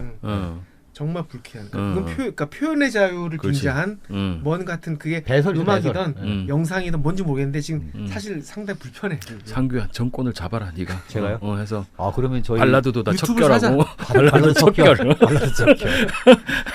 제가 잡으면은 발라드 척결 힙합 감금되기 때문에 굉장히 저항이 거셀 것 같은데요. 힙합은 안 되는데. 그러니까. 저는 힙합을 기본적으로 되게 좋아했었는데. 어느 순간부터 저는 1세대 힙합들 있잖아요. 닥터드레, 투팍, 스눕독 진짜 좋아했었거든요. 그래갖고 너 트랩 나오면서부터 안 들었지. 그 시대부터 살짝 그랬는데 저는 그때 그래갖고 90년대 중후반이죠. 그때 힙합 바지를 입고 이제 다 쓸고 다녔어요 서울 시내를. 그러면서 막 걸음걸이도 걔네처럼 걷고 걔네들 얘기 막 이랬는데 어느 순간부터 너무 싫은 거야 이게. 그래가지고 세탁소 가서 바지를 쫙 줄여갖고 그냥 스키니. 진짜. 내가 말하고 싶은 거는 그 보면 그래서 이렇게 금지곡이 많은 나라가 과연 어디에 있나라고 찾아봤더니 그러니까 물론 뭐 북한이라든지 뭐 동남아 뭐 유럽 쪽에 극히 있는데 그러니까 그건 그 나라의 사회 체제 자체가 그냥 전체주의이기 때문에 근데 뭔가 나름 민주주의 국가라고 하는데 표방하고 있는데 이렇게까지 노래를 금지시킨 역사는 거의 없었던 것 같아. 그래서 특히 한 20년간 그러니까 이렇게 의도적으로 문화의 다양성을 해친 결과 뭔가 몰라. 그래서 지금 뭐 K-팝이니 뭐 아이돌이니 다 좋은데 좀 나는 어쨌든 그런 다양성을 말살시킨 게 지금 굉장히 좀 안 좋은 결과로 지금 현재의 모습을 갖추고 있다. 맞습니다. 그런 말씀을 꼭 드리고 싶네. 예. 사실 일본 같은 경우는 물론 경제력이나 인구수가 우리랑은 상대가 되지 않는 대국이죠. 대국이고 또 거품하면서 한번 쫙 맛도 끝까지 다 봤던 나라이긴 하지만 일본이 사실 어떻게 보면 우리보다 더 전체주의적 경향이 좀 세잖아요. 그렇지. 걔네 하지마 그러면 안 하는 애들이니까. 근데 걔네들은 어쨌든 정말 많은 다양한 장르들이 다 살아남은 거의 몇 안 되는 국가잖아요. 음악뿐만 아니라. 저는 그걸 보면서 진짜 부럽거든요. 일본이 부러운 게 얘네들이 야구도 잘해서 부럽지만 그거보다도 이 정말 너무 다양하다는 거. 혹시 그런 거 아닐까? 일본 정부에 있는 놈들이 봤을 때 그러니까 자기 나라 애들이 그 문화의 다양성을 인정해줘도 이렇게 막 나라의 반기를 들거나 시끄럽게 하지 않는 스타일이라는 걸 알고 있고 우리나라 좀 시끄럽잖아. 사람들이 말도 많고 막 자꾸 들고 일어나니까 그래서 아마 그래서 아예 그런 것에 영향을 줄 수 있는 모든 것들을 발본 세고 나겠다. 그래서 노래도 아마 그렇게 쳐버린 게 아닌가 싶기도 하네. 그렇기도 하겠네. 난 우리나라 사람들이 시끄러운 게 좋아. 맞아. 그게 정상이지. 그래야죠. 연세대 김나은이에요. 올해도 17개 대학 음악 동아리가 모여 테이스컬트 콘서트를 가집니다. 금나수 선생님 지휘로 박인수, 박미애 선생님, 신승훈, 신효범 씨 등과 함께 서울 3월 26일, 광주 3월 28일, 대구 3월 31일, 부산 4월 1일 여러분께 찾아갑니다. 자, 이제 지난 시간에 이어서 또 롤링스톤과 NME에서 선정한 가장 위대한 500개의 노래 중에 이제 양쪽에 같이 이제 올라 있는 노래 오늘 두 곡을 골라서 들을 건데 첫 번째 곡은 데이빗 보위의 스테이션 투 스테이션. 데이빗 보위 하면은 우리 잠깐 쉬는 시간에 얘기했는데 일단은 형들이 별로 안 좋아했었거나 뭐 별 관심이 없었거나 관심 없고 손이 잘 안 갔거나 손이 잘 안 가고 메뉴판에도 잘 없었고. 형은 왜 손이 안 갔어요? 아니 이렇게 딱 보이게 난 유리스믹스 그 모습 Sweet 비슷한데 Dreams of 사실 Melodies. 그걸 유리스믹스의 스윗 드림도 받아들이는데 내 나이 때는 그거를 이게 좋은 노래다 그 힘들었거든. 꽤가 걸렸거든 그게. 형, 즉 그 아까 제가 말씀드렸던 것처럼 데이빗 보위가 퀸하고 데이빗 보위가 퀸 작업실에 놀러 갔어요. 놀러 갔어. 놀러 가가지고 둘이서 잼하고 놀다가 베이스 치는 애가 이제 존 디콘이 등등등데레데 이렇게 치기 시작해서 거기서 딱 노래를 만들기 시작한 거예요. 그냥 그게 언더 프레셔거든요. 그래서 만들었어요. 프레디 머큐리 추모 콘서트 때 그 노래를 데이빗 보이랑 누가 부르냐면 유리스믹스의 애니 레녹스랑 같이 진짜? 나는 아까 형이 애니 레녹스 닮았다고 그래가지고 진짜 너무 웃겼어. 근데 닮았어. 둘이 약간 느낌이 비슷하잖아요. 마지막에 비슷해. Why can't you give love one more chance 이러면서 둘이 막 흐느적흐느적 노래 부르거든. 근데 그 그때 장면만 보면 솔직히 좀 그래. 애니 레녹스가 이렇게 화장하고 이상하게 화장하고 나왔던 거지. 맞아요. 그때 말이 많았지. 눈 이렇게. 너무 이렇게 옆에 들러붙어가지고 물론 이제 자기 딴에는 연출이었지만 꽤 많은 사람들 눈에는 좀 그 퍼포먼스가 조금 불편하게 보였지. 저 여자 왜 저래? 만한 드레스 입고 여기 눈에다가 까만 거 이렇게 칠하고 나왔는데 데이빗 보이는 저렇게 나왔고 뭐 녹색, 연두색 정장하고 나왔고. 뭐 상가집에서 그러면 안 되는 거 아니야? 그렇죠. 상가집. 그건 상가집이네. 애들이 기본적으로 상가에서 지금 뭐 부비부비를 한 거 불편한 아니야? 거지 상가집에서. 나 아무튼 진짜. 춤추고 노래하면 안 되는 거지. 형도 데이빗 보이를 그렇게 좋아하시는 편은 아니죠? 왜냐면 그러니까 이 사람의 음악은 그러니까 토탈 패키지인 거야. 그러니까 음악. 그 다음에 무대 위에서 우리가 페르소나라 그러지. 요즘 말로 하면 부캐가 되겠지. 그렇죠. 앨범별로 페르소나를 계속 바꿔가면서 다른 이름을 붙이는 거지. 그렇죠. 그리고 연극 같은 퍼포먼스를 펼치기 때문에 이 사람은 그걸 같이 봐야 되는 거야. 그러니까 일단 글램락 이야기를 잠시 하면 예를 들어 글램락을 음반을 들어 노래만 듣고 이걸 글램락이네 하면 그거는 개뻥이야. 그치. 글램락의 판단 기준은 무대 위의 퍼포먼스와 의상을 보고 그렇지. 글램락이네 아니네 판단하는 거거든. 그렇지. 근데 노래만 듣고 글램락이라는 미친놈이네. 그렇지. 그러니까 그 토탈로 이해를 해야 되는데 우리만 해도 아마 나는 데이빗 보이를 처음 한 게 이제 80년대에 그 렛츠 댄스가 네. 빌보드 1위를 하면서 네. 처음 들었는데 아저씨가 노래를 되게 못하는 거야. 맞아요. 내 기준에. 네. 특히 그 꺾이는 네. 목소리 있잖아.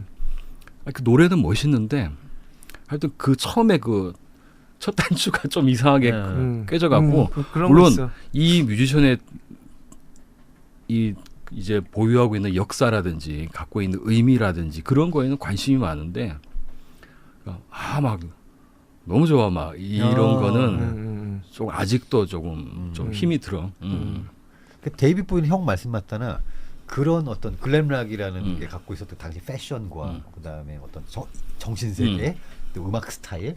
사실 음악 스타일은 형 말 맞다나 진짜 뭐 들어보면 어떤 건 락도 아니야. 그냥 뭐 포크 같아. 막 중간에 통기타 하나만 하기도 하고. 다 섞여 있지. 네. 근데 거기에 이제 요 데이빗 보이라는 사람만이 낼 수 있는 그 기묘한 분위기.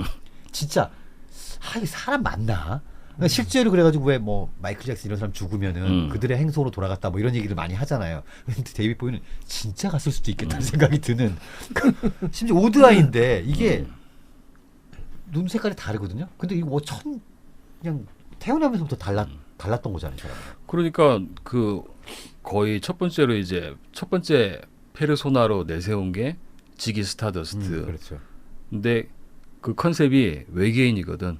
외계에서 온 락스타인데 성적으로는 양성이지. 그때 왜냐면 자기가 어떤 성적 정체성을 굉장히 많이 탐구하고 있었기 때문에 그리고 옷을 보면 네. 진짜 글램락의 원조, 막 원조지. 반짝반짝, 블링블링 막 이런 공작같이 이렇게 옷을 입고 나오는.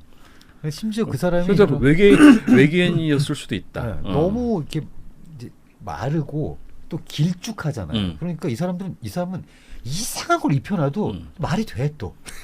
뭐 그래 뭐 이렇게 되는데 애매하게 이제 체형이 또 좀 짧고 뚱뚱하고 이런 사람이 그런 옷 입었으면은 진짜 다 욕했을 거야. 미안해 근데 안 입을게.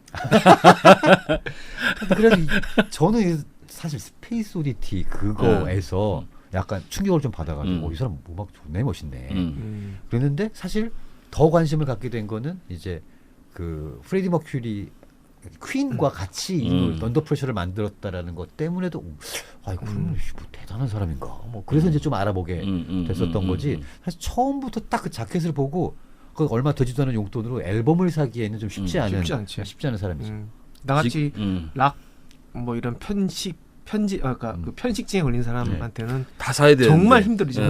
그게 정말 싫어했던 힘들고. 가장 큰 이유지. 그다음에 디스코 비주얼도 그래픽 보니까 그렇고. 존나 길어. 다 사야 되는데 맞아. 짜증나. 글램락도 우리 저번에 했잖아. 글로 음악 듣기 때문에 T-렉스가 글램락인데 나는 좋아. 그거 무대 안 봐도 상관없어. 근데 이제 공통점 찾기 힘들어서 아까 처럼 그게 있다 하는데 그건 난 비디오는 본 적 없으니까.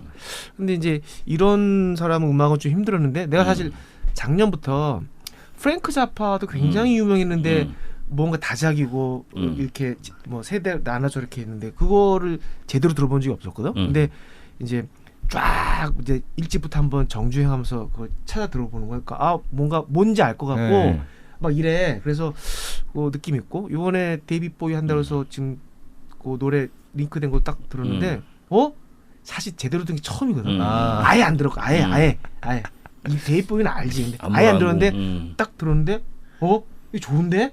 이거 내가 좋아하는 스타일인데? 진짜 들을 걸. 그래서 지금 아마 처음부터 쫙 한번 이제 사겠구나. 사든지 아니면 좋다는 판들 이제 픽 들어온 거들 그게 안 되잖아. 이빨 빠진 거 싫어하잖아. 다 사야지.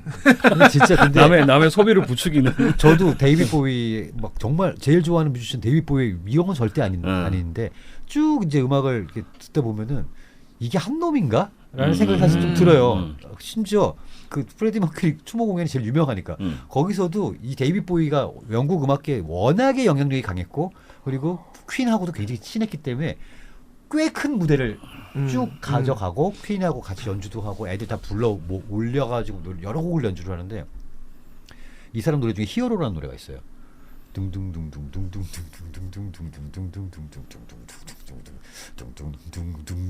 뭐 그냥 뭐 해변으로 가요 뭐 이런 노래거든 진짜.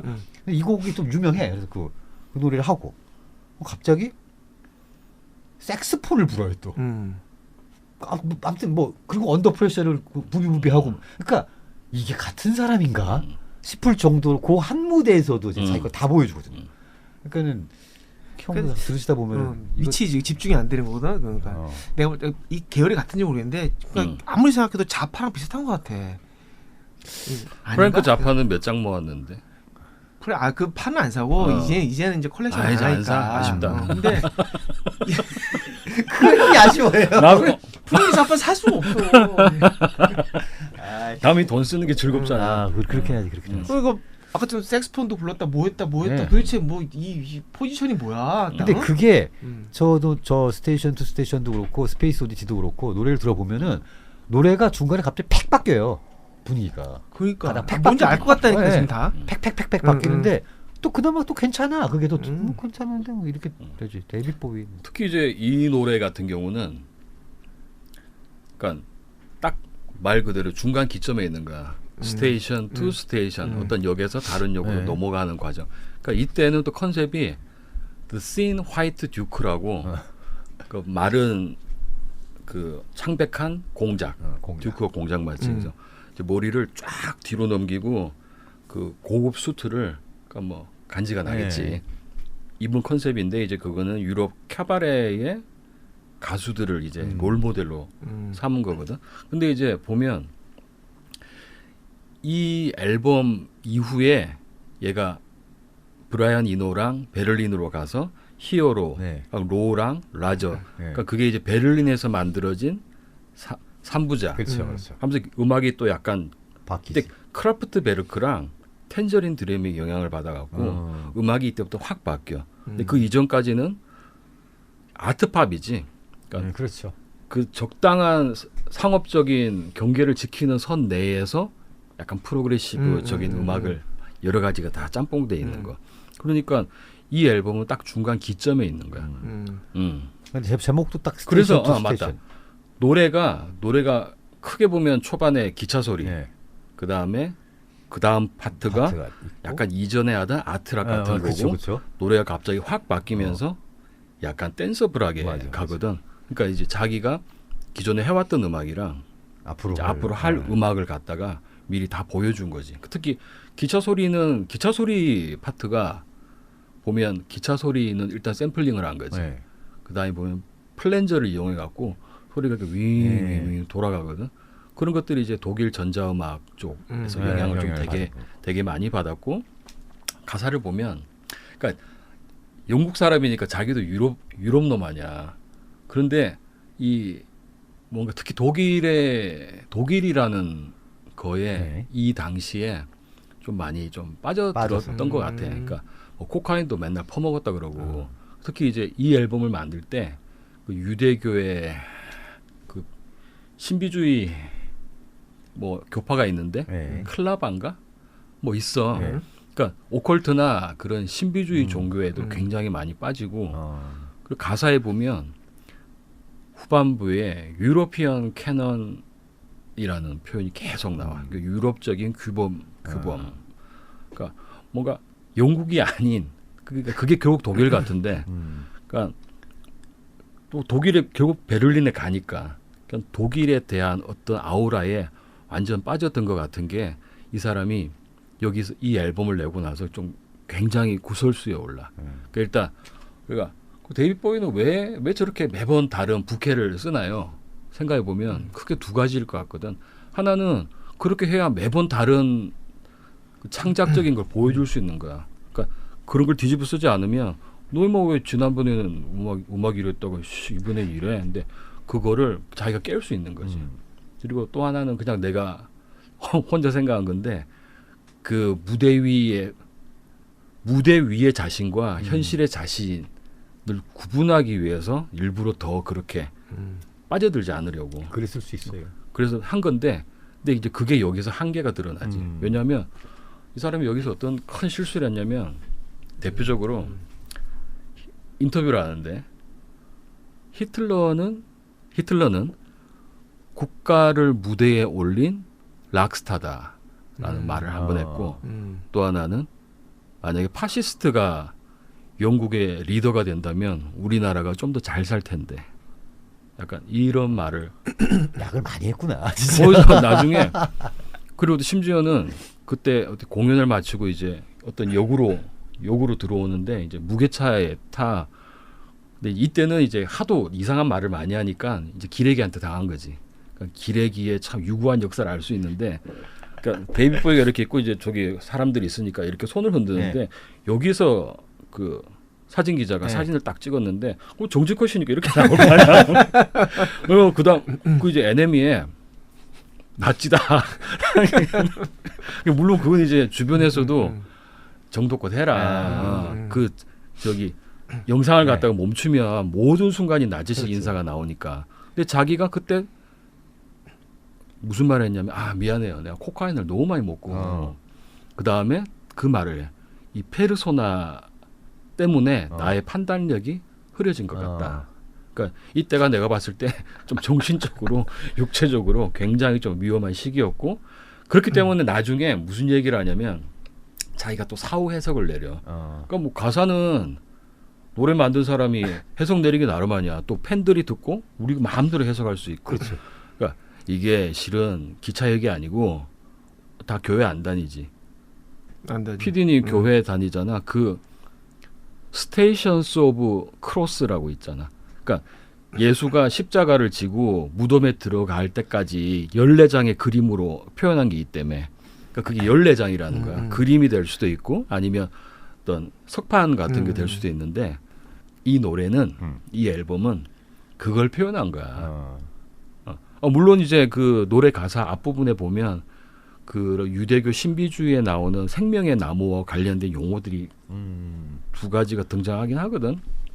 그래서 이건 나의 음악적 뭐 이런 것도 아니고 그 예수님의 마지막 순간을 나타내기 위한 거다. 그래서 스테이션 투 스테이션이라고 자기가 이제 약간 말은 했는데 내가 봤을 때는 좀 아닌가. 붙인 거네. 왜냐하면 그때 너무 자기한테 데미지가 될 만한 말을 남겼잖아. 그러니까 그걸 좀 덮으려고 했던 것 같아. 근데 결국은 음악적으로는 딱 과도기다. 그 이후에 조금 일렉트로닉한 음악이 들어가는. 또 이 사람은 일렉트로닉한 게 들어가도 이상해. 그러니까 우리가 아는 막 신나는 그런 거 아니죠. 그런 거 아니야. 베를린에 있을 때 브라이언 이노가 먼저 들었는지 데이빗 보이가 먼저 들었는지 모르겠는데 그 도나 서머의 I Feel Love를 둘 중에 한 사람이 듣고 판을 들고 와가지고 들어보라고 막. 그래서 그게 베를린 3부작에 반영이 됐다 그러거든. 근데 들어보면 어디가 반영이 된 건지 모르겠는 거야. 그러니까 몰라. 그래서 그 사람이 더 대단한 거일 수도 있지만 그래서 그 이후의 음악과 그 이전에 약간 아방가르드한 음악과 좀 선을 구분짓는 음악이다. 그리고 솔직히 말하면 노래가 졸라 멋있다. 그리고 이건 10분이 넘는 건데 맞아요. 그 앨범에 1번 트랙으로 집어넣었어. 그러니까 데이빗 용감한 보이는 거지. 저는 그런 건 있어요. 그러니까 일단 이 사람 음악에 호호는 분명히 있을 것 같아. 사람들 듣는 사람들 그리고 이 사람의 캐릭터에 대해서도 그런 게 있을 것 같긴 한데 다른 건 몰라도 데이빗 보이 같은 사람은 그 이전에도 그 이후에도 없어요. 이런 없지. 스타일은 딱 한 명밖에 없어. 그러니까 이건 진짜 대단한 거거든 사실. 딱 데이빗 보이 같은 사람 또 누가 있었지? 없어요. 없어요. 그리고 그 자기 방향성에서의 간지만큼은 최정점으로 이루고 이제 가셨는데 또 웃긴 거는 그때 한참 그게 유행이었었잖아요. 데이빗 보이 정도 되는 영향력이 있는 싱어송라이터들이 자기 곡에 대한 저작권과 판권 등등을 몽땅 미리 팔아버리고 그 돈을 일시불로 땡겨받는 그 유행을 한번 했었잖아요. 근데 보니까 되게 복잡하더라고 그게. 이걸 일부만 하는 사람들도 있고 뭐 여기까지는 니네가 삭하는데 그 다음부터 내 거야 뭐 이런 사람들도 있고 되게 복잡한데 데이빗 보이가 아무튼 그걸 굉장히 초치한게 했거든요. 그래서 저는 그거 보면서 되게 의외였던 게 저 사람 평생 간지는 다 잡고 살다가 죽기 전에 한 방 땡기려고 지금 저거 하는 야, 이 계산이 다 던지고 있었네. 그게 약간 난 깨더라고. 어차피 무대 위의 모습과 생활 자연인으로서의 데이빗 보이는 분명히 다른 거잖아. 그럼 자연인으로서 계산기를 열심히 정확하게 그렇지. 쓰셨구나. 옛날에 왜 데이빗 보이가 한참 그 티나 터너를 그렇게 쫓아다녔거든. 그 얘기 들어보면 티나 터너하고 데이빗 보이가 뭔가 옛날 그러니까 데이빗 보이가 잡지에서 티나 본 것 같아. 터너를 거의 여신처럼 두 사람이 이제 같이 잠자리도 가졌다고 하는데 그런 육체적인 걸 떠나서 정말 나의 뮤즈로 뮤즈. 바라봤다는데 뭐 이야기 들어보면 뭐 누가 뭐 호텔방에 갔더니 이제 뭐 데이빗 보이가 뭐 홀라당 벗고 있다 이런 이야기 들으면 이제 그때는 자연인으로서의 한 남자로서 데이빗 보이인 거지. 참 편리하네. 그래서 페르소나라는 게 이제 무섭기도 하지만 또 그런 또 네. 양면이 있는 거지. 어쨌든 그 덕에 대단한 뮤지션으로 그렇죠. 천수를 누리셨고 네. 아까도 말했듯이 그렇게 살았으면 한 90년대쯤에 난 그죠. 죽을 줄 알았는데 민병횡살 삐겠는데 어, 사실 오래 사셨어요. 어, 꽤. 오래 그렇지. 사셨고 그 나중에 배우 활동도 했잖아요. 배우 활동도 해가지고 뭐지 그거? 헝거 뭐 그런 거 하고 영화도 몇 개 하고 드라마도 하시고. 일단 그 영화 있잖아. 그 미스터 로렌스. 그렇죠. 그건 굉장히 젊을 때고. 네. 어. 나중에 나이 들어가지고도 이 양반이 체형이 계속 똑같으니까 음. 그냥 주름만 생기고 머리만 이제 하얘지잖아요. 부럽네. 먹어도 살 안 찌니까. 약을 또 먹었겠지 뭐. 약으로 약 기운이지 뭐 그거.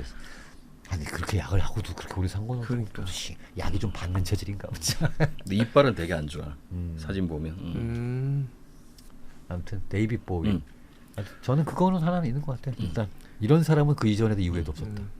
그래서 이제 그런 관점으로 이제 이 노래를 한번 다시 들어보면, 그러니까 이제 어쨌든 이제 약간 이런 이야기들을 네. 좀 나누다 보면 그 사람을 조금은 이제 그래서 저렇게 했구나라는 걸 이해할 수 있으니까. 데이빗 보위를 좋아하는 것이 아니라 이해하는. 이제 그래서 그런. 이제 음악도 좋아지게 되고 또 동의가 또 LP도 사고. 사야지. 낙됐다.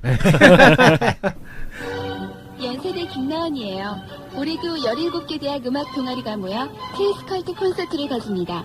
금나수 선생님 지휘로 박인수, 박미애 선생님, 신승훈, 신효범 씨 등과 함께 서울 3월 26일, 광주 3월 28일, 대구 3월 31일, 부산 4월 1일 여러분께 찾아갑니다. 자, 이제 두 번째 노래는 아직도 얼터너티브나 모던 락 듣는 사람들은 반드시 구입해야 되는. 그렇죠. 실제로도 우리나라에서도 판매가 굉장히 많이 돼요. 그렇죠. 특히 이제 이 앨범만 물론 살아생전에 딱 한 장만 한 장만 나왔기 때문에 그런 게 좋아. 제프 버클리의 잘 그레이스 앨범의 타이틀곡 그레이스로 이거는 제프 버클리는 뭐 일단 항상 비운애 그렇죠. 부자가네 아빠가 아빠가 팀 버클리 팀 버클리. 그 아빠는 70년대의 사이키델릭 포크 가수. 근데 아빠가 28에 마약 먹고 죽었지. 그렇죠. 사고로. 네. 마약을 과다 복용? 해서 파티에서 마약을 먹고 집에 잘 왔는데 눕혀놨더니 이제 숨을 안 쉬어. 그래가지고 나중에 부검을 해보니 이제 저녁에 마약을 좀 과다 복용했다. 근데 아들이 그러니까 아빠는 목소리가 나는 약간 존 덴버가 그 뽕에 취하면 약간 팀 버클리 목소리가 나올 거. 목소리가 되게 고와. 고추. 근데 얘는 그러니까 일단 제프 버클리는 아들인데 얘는 30살 때 술도 안 먹고 마약도 안 하고 그 부두 옆에서 옷을 입고 그냥 밤 수영을 하는데 그 옆으로 이제 큰 바지선 같은 게 이제 지나가다가 그 물결에 휘말린 거지. 수영을 하다가 사고사. 그래서 매니저가 막 찾았는데 밤에 이제 안 보이니까 그 다음 날인가 며칠 있다가 4일인가 있다가 발견된 어선이 발견하지. 사고사지. 근데 좀 그렇잖아. 아버지랑 아들이랑 둘 다 거의 비슷한 나이에. 그리고 이 사람은 목소리가 뭐라 그래야 되나 막 깨질 것 같은 유리잔 같은 목소리. 막 연약하다는 게 아니라 그런 유리잔이 막 이렇게 진동을 하는 것 같은 그런 목소리에다가 사람이 죽어버렸잖아. 그럼 거기에는 이제 어떤 신비감이 이제 그렇죠. 붙게 되지. 워낙 노래도 좋은데 플러스 신비감. 맞습니다. 그래서 나중에 이제 사후에 이런 그 미발표곡이라든지 라이브로 앨범은 많이 나왔는데 그건 별로 안 팔리고 그레이스는 그렇죠. 압도적으로 지금도 많이 팔리는 앨범. 저거 사야 될 것 같아. 난 없어. 한 장이면 한 장이면 콜렉션이 완성되니까. 제프 버클리가 워낙에 이제 90년대 아무튼 뭐 되게 대표적인 저런 싱어송라이터가 되기 전에 저 사람이 진짜 유명한 세션 기타리스트였어요. 여기저기서 그 들어보시면 처음에 기타 나올 때 살벌하거든요. 기타를 너무 잘 쳐. 그리고 원래는 공연 활동도 그냥 커버곡을 했대요.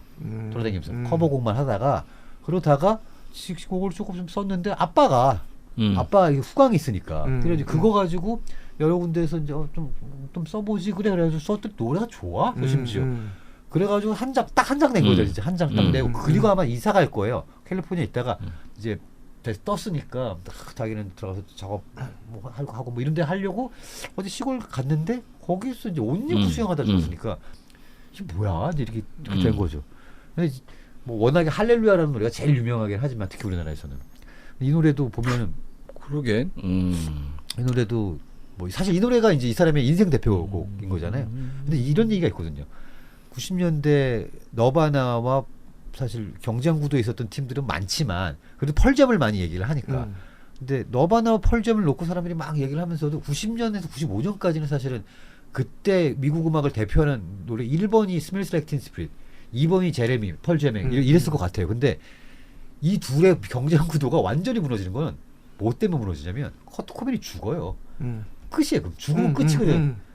존 레논하고 폴 맥카트니 존 레논이 죽었네? 그러면 영원히 못 잡는 거거든요. 그거는.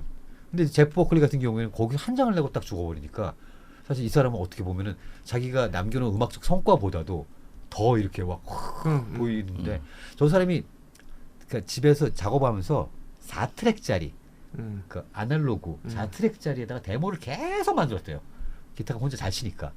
근데 그거는 이제 정리가 하나도 안 돼 있는 거라서 그거는 나와봤자 저렇게 지금 나와 있는 저 그레이스나 뭐 이런 거 느낌이 안 나는 거지. 저것만 이제 막 식격화되는 그런 느낌 좀 있었던 거지.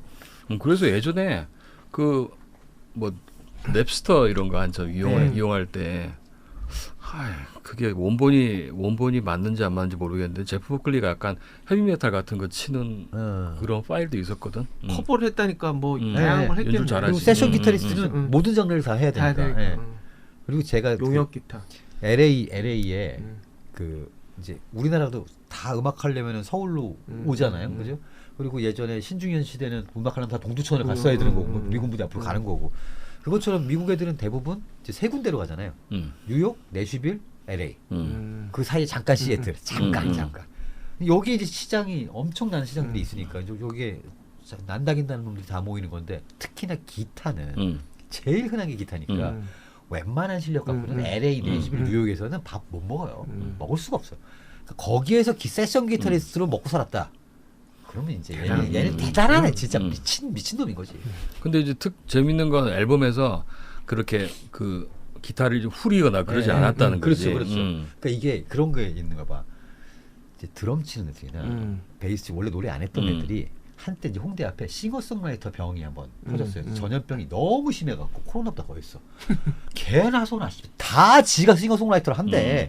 근데 들어보면은 이제 노래를 잘 가창력이 없어도 매력적인 애들 있잖아요. 노래가 특이하고 그렇지도 않아. 그런데 지가 한다고 막 이런 애들 있었거든. 요런 놈들이 이제 원래 드러머였다. 그러면은 밴드에서 둠빠 이렇게 쳐달라고 그래. 그럼 얘는 둠빠 이렇게 치거든. 좀 심플하게 가자고. 시키는 대로. 노지 살짝 보다가 이 지랄 하네요. 그러다가 이제 지가 하잖아. 그 뒤에 있는 애들은 이것만 치게 시켜. 요런 놈들이 많거든. 제프 버클리도 비슷한 거지. 지가 세션 할 때는 막 이런 것도 요구하고 저런 것도 요구했는데 지 노래니까 야 다 조용히. 나 잘 들려야 돼. 이게 그러니까 진짜 그 싱어송라이터 병 한번 불고 이제 다 엎어졌어요. 이를테면 대표적인 케이스가 조정치. 저는 홍대바닥에서 만난 기타리스트 중에 조정치 3위 안에 꼽습니다. 진짜 미친놈이 정말 너무 잘 쳐. 그런데 노래하겠다고 하다가 또 모친소에서 한번 떠가지고 그 빨로 조금 가다가 다시 이제 낮은 대로 임하고 있는데 근데 지금도 기타 들고 공연하러 다니거든요. 혼자 클럽에서 기타 이게 너무 잘 되니까. 제프 버클리도 약간 비슷한 느낌이지만 저는 노래를 잘하니까. 그러면 상규는 뭐 작곡이나 기타를 다루잖아. 예. 그럼 제프 버클리 항상 음악 들으면 좀 이상한데 좀 전개가 사용하는 코드나 이런 게 좀 이상하다. 그러니까 묘한데 이렇게 막 좀 당기는 게 있는데 좀 너무 깊게 설명은 안 해도 되지만 네. 어떤 좀 이런 특징이나 그런 게 있는 것 같아. 그러니까 사실은 이런 건 같아요. 그러니까 모든 곡은 좋은 곡의 특징이 줄타기라는 거잖아요. 그러니까 하모니와 텐션. 그러니까 완벽한 조화와 뭐야 이거 두 개 이제 줄타기를 이렇게 잘 해야 되는데 너무 하모니로만 가면 동요가 되죠. 그래서 사람들이 들어도 그게 자극이 안 돼요. 근데 너무 텐션만 많으면은 아예 듣지를 않아. 그러니까 적절하게 가다가 한번 훅 들어모으시구나. 근데 그게 이제 그 곡을 매력적으로 만들어주는 건데 일반적으로 그런 것들을 이제 우리가 헤이주드 같은 노래를 들어보면은 사실 헤이주드 좋아요. 다 완전히 뭐 하다가 갑자기 나나나 할 때 그 코드가 훅 들어오거든요. 그래서 여기서 이제 막판에 사람들 확 보내놓고 이제 쭉 가는 거잖아요. 이게 대표적인 케이스였다고 저는 생각을 하는데 계속 꼬아 놓는 게 아니라 그렇죠. 예. 그렇지. 무난하게 가다가 한번 딱 그 꼬아주고. 포인트를 아는 거지. 그렇죠. 그래서 이게 세계적인 곡이 이제 되고 남아 있는 거잖아요. 근데 쟤는 쟤라고 하기는 형인데 그죠? 괜찮아. 우리 제프는 보면은 이 포인트가 약간 중구난방이라고 해야 되나? 그러니까 생각도 못한 데서 튀어나오는. 네, 가다가 이 시점에 한번 쫙 꺾어주면 이 형 돈 벌 줄 아네. 그러니까 이를테면은 이제 그것도 이제 공식이 있다는 거지. 네, 약간 있어요. 근데 그것도 벗어난다는 네, 거지. 그러니까 이게 밤락이라고 미국 유명한 프로듀서 있잖아요. 그 사람이 본조비 뭐 이런 애들 많이 건드리거든. 그러면은 다른 건 다 놔둬. 그리고 자기가 딱 이거는 무조건 이렇게 해야 돼. 나는 그거는 걔네들이 돈 떨어지는 부분이라고. 그러니까 Shot to the heart and you're to blame. Not you give love, bad name. 그렇지. 앞에는 반주가 없고 요거만. 요게 중요하지. 우에 탁탁탁탁 요거 원래 이 드럼 구길이 기각기는 따가따가닥딱 이런 건 없어요. 따따따가다가 이렇게 가는 거지. 따따따따가다가 두구두구 이렇게 가져오지. 따가다가닥딱 이런 건 없거든. 그러니까 이런 거를 이제 만든 거야 이 사람들이. 돈 떨어지는 부분을 만드는데 그거 대충 딱 들으면서도 내 기대하고도 딱 맞아 떨어져 줘야 이게 쾌감이 느껴지거든. 그래서 히트곡들이 대부분 그렇고. 근데 저 아저씨는 약간 뭐야 여기서 왜 이래? 그러니까 약간 그 데이빗 보이는 처음부터 끝까지 계속 텐션만 이렇게 주는데 중간에 이런 게 좀 있네 이런 거 사면 저 사람은 제프 버클리는 이제 좀 갑자기 확 때릴 줄 알았는데 이렇게 팍 때리고 막 이런 느낌이 좀 있는 거죠. 그래서 이제 물어본 게 오늘 이제 그레이스라는 노래를 들었지만 그 할렐루야라는 노래 내가 처음에 듣고 너무 놀란 게 보면 C키에 그냥 C 코드 F, G 코드 A 마이너 이 정도 나오잖아. 근데 노래 맨 처음 시작할 때 그게 아마 C 마이너로 시작하는 거. 그러니까 생각지도 못한 인트로에서 땡 한 대 맞고 내가 그때 이제 화성하고 모르지만 야, 씨발 할렐루야를 이렇게 시작한 놈이 있네. 내가 그 생각했거든. 이 사람은 확실히 음악에 막 그런 어떤 포인트에서 예상하지 못한 전개가 나오면서 막 사람을 울컥하게 만드는 게 있고 일단 목소리 자체가 그 뭐냐면 예전에 우리가 뭐 이야기하면서 높낮이 그러니까 볼륨의 차이가 크다는 이야기를 한번 했잖아. 근데 이 사람의 목소리는 들으면은 감정의 폭이 이렇게 넓다. 그러니까 좀 센 감정부터 아주 여린 감정까지 이렇게 하나의 노래 속에서도 이렇게 표현하기 때문에 아마 나도 어디서 읽은 글인데 그렇기 때문에 굉장히 다양한 음악을 좋아하는 사람들이 이구동성으로 제프 버클리를 좋아할 수밖에 없다. 맞아요. 약간 말이 되는 표현 같아. 맞네. 제프 버클리라는 사람은 저는 그렇게 할 수 있었던 이유 중에 하나가 진짜 수많은 장르의 음악에 세션 기타를 하면서 자기가 거기서 어떤 감정의 경험들이 굉장히 많았을 것 같고 그리고 중간중간에 그렇게 의외의 것들을 텅텅 튕겨주는 거는 저는 그런 생각이 좀 드는 게 세션을 하면서 이거 재미없는데 이 곡 요렇게 살짝 해주면 좋을 텐데 라는 그런 생각이 근데 이제 적어놔 아이디어들이 많았는데 거기다가는 얘기를 못하니까 나는 돈 받고 한번 쳐주고 끝이니까 시킨 대로 하는 거니까 그러니까 내가 하면 이렇게 할 것 같은데 라는 것들이 좀 축적된 시간이 있었기 때문에 그러니까 자기가 곡을 쓰면서 그러니까 내 곡을 쓰고 그 활동을 하면서 세션을 같이 하는 경우들은 사실 그렇게 되기가 쉽지가 않은 것 같아요 저는. 세션을 하게 되고 내 곡 같이 가면은 나는 분리가 잘 안 되고 이 사람은 나한테 돈을 이만큼이나 주면서 이 음악이 나와서 잘 팔리겠지 그럼 나도 약간 이런 느낌으로 가야 되려나? 그 생각이 더 강할 것 같은데 그 경험을 쭉 하고 어느 순간부터 이제 내 걸 해야지 하고 했을 때는 또 완전히 다른. 그러면서 더 대단한 거네. 어쩌면 그렇죠. 세션 끝나고 집에 가서 이제 일기에 바보 같은 놈 거기서 이렇게 하면 되는데 나는 이거를 마이너로 꼬지 멍청이들 먼저 이렇게 써놨다. 그렇게 모아놨던 게 이제 그레이스라는 앨범에서 터졌을 수도 그렇지 있다. 않았을까라는 생각도 좀 들고요. 그리고 일단 아빠가 워낙 대단한 뮤지션이라 아버지도 빨리 세상을 떠났지만 그래도 팀버클리는 앨범도 그럼요. 한 대여섯 장 되잖아. 많이 정규 냈죠, 앨범이. 많이 냈죠.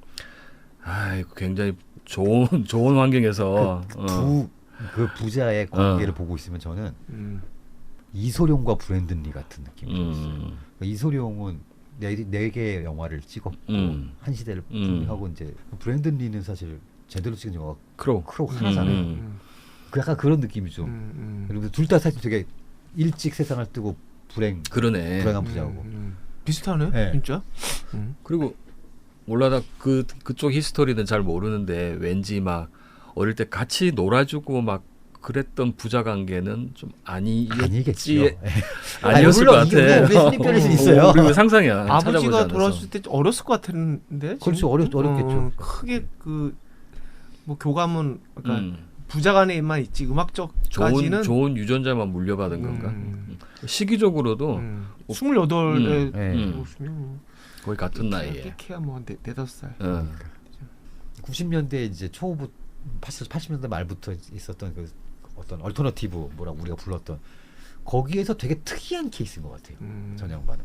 그러니까 다른 팀들은 보면은 이제 저렇게 제프 버클리 이렇게 안 나오고 무조건 이제 밴드의 사운드를 완성하는 과정으로 이걸 좀 그렇지. 추구했었던 시기였고 그때 밴드에 정말 엄청난 르네상스였잖아요. 그러니까 다들 뭐 밴드를 하고 있었는데 그냥 혼자 뭐 이렇게 탁. 그러니까 그러네. 내가 모르는 거야. 처음 들은 거야. 뭐 어디 그런지에 들어가지도 않고. 그러니까요. 네. 그러니까 시기적으로는 얼터너티브의 모던 락인데 그렇죠. 그 어떤 장르에도 포함되지 맞아요. 않는 네. 거지. 그 제프 버클리 음악을 저 사람이 나이나 이런 거 모르고 듣는 사람들은 그때 사람인지 모른다니까요. 그럴 제프 것 같아요. 버클리. 그때 사람인지 몰라요. 좀 약간 더 이후에 이후거나 이후에 아니면 나온- 이전이거나 그렇죠. 그렇게 생각을 하는 사람들이 많더라고요. 사실 뭐 할렐루야 이런 노래도 들어보면은 저 제프 버클리 또 이전인가 뭐 싶기도 하고. 자 이제 세 번째는 우리 가요. 네. 한국 대중음악 명반 100에 선정된 앨범 중에 또 오늘 하나 골라서 들어볼 건데 윤영배 윤영배. 님의 위험한 세계 2013년 앨범. 왜 앨범을 더 안 내십니까? 시간이 꽤 지났는데. 이분이 원래 이 앨범 낸 것도 원래 굉장히 음악 활동 오래 하셨던 오래 하신 분인데 주로 기타리스트 프로듀서로 활동 작곡가 뭐 이렇게 활동하셨고 본인의 이름을 걸고는 사실 그냥 뭐 앨범 하나 내볼까 나도 뭐 이렇게 해가지고 약간 우연히 나온 앨범으로 알고 있고요.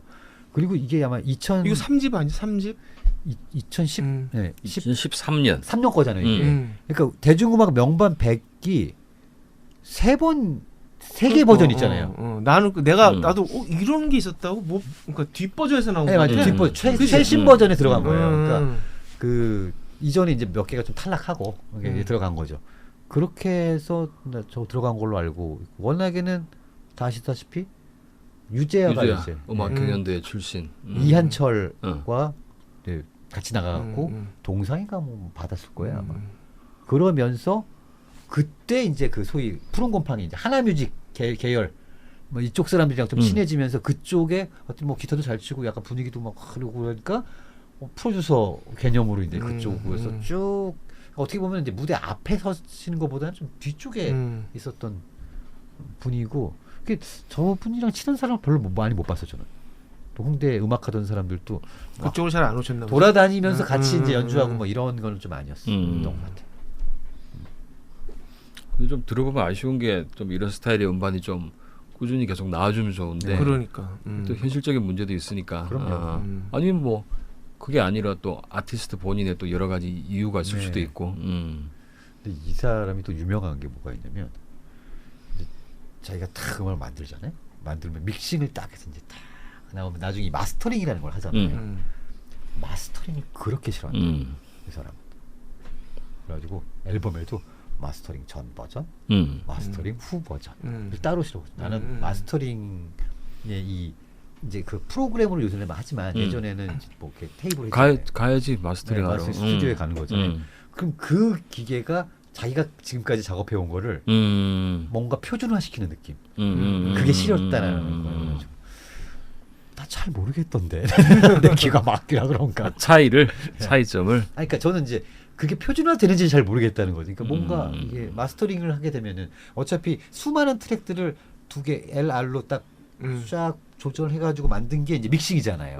그럼 그 믹싱을 이제 퉁퉁퉁퉁 찍어내기 위한 마스터를 만드는 과정이 마스터링인데 여기에서 마스터로 가면서 어떻게 보면은 이 믹싱한 것을 최대한 건드리지 않는 것이 맞다라고 생각하는 사람들도 있고 어떤 사람들은 전체적으로 좀 음역대를 뭐 하이를 조금 더 열어주거나 뭐 어디를 잡아주거나 뭐 이렇게 해야 된다라는 분들도 계시고 잘 모르겠습니다만 아무튼 그런데 저는 이거 하면서 뭐 좋아지는 것 같은데요. 뭐 이제 그랬거든요 항상. 근데 이분은 뭐 그거 굉장히 딱 보면은 약간 예민하신 분이에요. 저는 이게 약간 털털하거든요 그런 거. 그럼 이분은 믹스도 자기가 직접 그렇지 않을까요? 자기가 하셨을 것 같은데. 그러니까 마스터링에 대해서 남손 타는 거 싫은 거지. 그런 거죠. 그러니까 왜냐하면 이제 후반 작업하면서 이미 본인이 생각해 놓은 이런 게 이미 다 그죠. 완성이 됐는데 네. 보통 마스터링을 가면 단지 이 볼륨만 업이 되는 게 아니라 어쨌든 톤이 전체적인 색깔이 변해버리거든요. 살짝 변하긴 하죠. 근데 그게 그 자체가 싫었던지 아니면 예전에 어떤 작업을 하다가 굉장히 안 좋은 뭐 기억을 가지셨던지 근데 어쨌든 자기가 그 믹스하면서 이미 충분히 어떤 걸 생각을 했다. 자기가 원하는 게 있다라고 봐야 되겠네. 그러니까 자기가 곡 썼고 자기가 연주했고 뭐 이렇게 뛰어난 가창력이라고 보기 좀 힘들지만 노래도 했고 믹싱까지 자기가 했고 프로듀싱도 자기가 했는데 마지막 단계 그렇지. 네, 그러니까 설렁탕을 만들어놨는데 마지막 단계에 누가 후추를 확 뿌리는 거야. 근데 나는 후추 싫어하거든. 다대기 팍. 그 깍두기 국물. 그러니까 이게 뭐야? 뭐 이런 경험이 있었을 수도 있죠. 사실. 근데 마스터링 해봐서 알잖아. 네. 그 솔직히 마스터링 잘못 맡기면 완전 망하긴 하죠. 특히 이제 돈 아낀다고 예전에 한참 그 온라인으로 그 마스터링을 또 맡기기도 하거든. 근데 일단 주로 외국 애들이 그걸 그렇죠. 했지. 네. 미국이나 영국 애들이. 근데 맡기면 그러니까 메일로 어떻게든 막 설명을 해줘도 같이 앉아서 듣지 않는 한 그냥 그놈이 해놓은 걸 우리는 받고 좋다 나쁘다라고 표현할 수밖에 없는데 내 경험은 좋았던 적이 한 번도 없어. 이상해. 막 소리가 나는 믹싱할 때 분명히 좀 찰랑찰랑하게 했는데 마스터는 소리만 커졌지 막 뭉퉁하게 깎인 연필 같은 게 돼서 온 거야. 그래서 별로 좋은 기억이 없더라고. 근데 또 가서 우리나라에 있잖아 그 마스터링 전문을 하시는 분들. 많죠. 일단 소닉이 제일 유명. 네, 거기 이제 그 저랑 종씨 같은 성씨를 가지신 분이 제일 유명하고요. 거기 있다가 나와가지고 하고 있는 여자도 잘하고 예전에는 그냥 또 그냥 믹싱 엔지니어를 하셨다가 라이브 엔지니어도 하셨다가 마스터링으로 이렇게 딱 턴 하신 분들도 몇 분 계신데 저는 일본에서 한번 해봤거든요. 일본에서 마스터 CD를 딱 들고 마스터 CD 들고 간 게 아니지. 저희 데이터를 가지고 가서 자, 마스터 CD를 마스터 딱 해달라고. 거긴 좀 신기한 게 일반적으로 마스터링을 하고 있으면 앞에서 막 하잖아요. 뭐 하는지 모르겠는데 아무튼. 근데 우리는 이제 뒤에 이렇게 앉아가지고 듣고 뭐 이렇게 하는 줄 알았는데 휴게실 같은데 우리는 넣어놔요. 휴게실에 들어가갖고 뭐 TV도 보고 기다리라는 거야? 근데 그 휴게실에 스피커로 작업하고 있는 게 들려요. 야. 그래가지고 우리 중간에 배고파가지고 밥 먹으려고 그래서 죄송합니다. 그래서 들어가서 저기 식사하시고 하시죠 그랬더니 밥을 안 먹네. 하루 종일 하더라고요. 그래가지고 나중에 막 거기에 약간 감동도 받고 역시 일본어를 잘하는구나. 그래가지고 나중에 집에 들어봤는데 좀 이상한데. 볼륨도 별로 안 크고 씨. 아니 그 휴게실에서 다른 방에 앉아 있으면 바로바로 이야기를 못 하잖아. 네. 스미마셍 못 하니까. 그래서 그랬나. 그러니까 간섭하지 말라 이거야. 그러니까 뭐 둘이 작업하는 거 듣게 해줄 테니 닥치고 앉아 있으라고. 그런 거였나 봐요. 그때 근데 제가 그걸 마스터링 CD를 이제 마스터를 들고 가방에 넣고 나와가지고 쭉 걸어가서 놀다가 록봉기라는 데를 갔어요. 록봉기를 가가지고 딱 길을 건너려고 건널목에 서 있는데 저 길 건너편 쪽에 다른 사람보다 목 하나가 더 나와 있는 외국인이 하나, 미국인이 하나 서 있는 거예요. 딱 그런 거 있잖아요. 뭐지? 이 느낌은? 이게 뭔가가 있는데 내가 그게 뭔지를 모르겠는 거야. 그리고 시소가 바뀌었어. 난 걸어가요. 걸어가다가 중간쯤 알았어. 누구야? 제가 제일 좋아하는 레드 핫 칠리 페퍼스의 드러머였어요. 진짜. 우씨! 그래가지고 이제 막 뛰어왔어요. 키가 그렇게 커? 엄청 커요. 진짜. 무식으로 막 뛰어갔는데 거기 롯본기는 외국인들이 너무 많으니까 이 사람이 레드 핫 칠리 페퍼스인지 뭔지 아무도 신경을 안 쓰는 거야. 근데 내가 알아봤다는 걸 이제 알아차리고 바로 택시 타고 그냥 도망갔어요. 그래갖고 내가 같이 있던 사람을 붙들고 저 사람 레드 핫 칠리 페퍼스 드러머 체저 스미스 맞냐 그랬더니 맞대. 나중에 검색을 해보니까 다다음 날이니까 동경 공연이 있는 거예요. 도쿄 공연이. 사실 그때 만났으면 나는 우리는 마스터 CD 그냥 주려고 했거든. 한번 들어보라고 진짜. 야, 어디다 대고 이러고. 그러니까 끝이긴 하지만.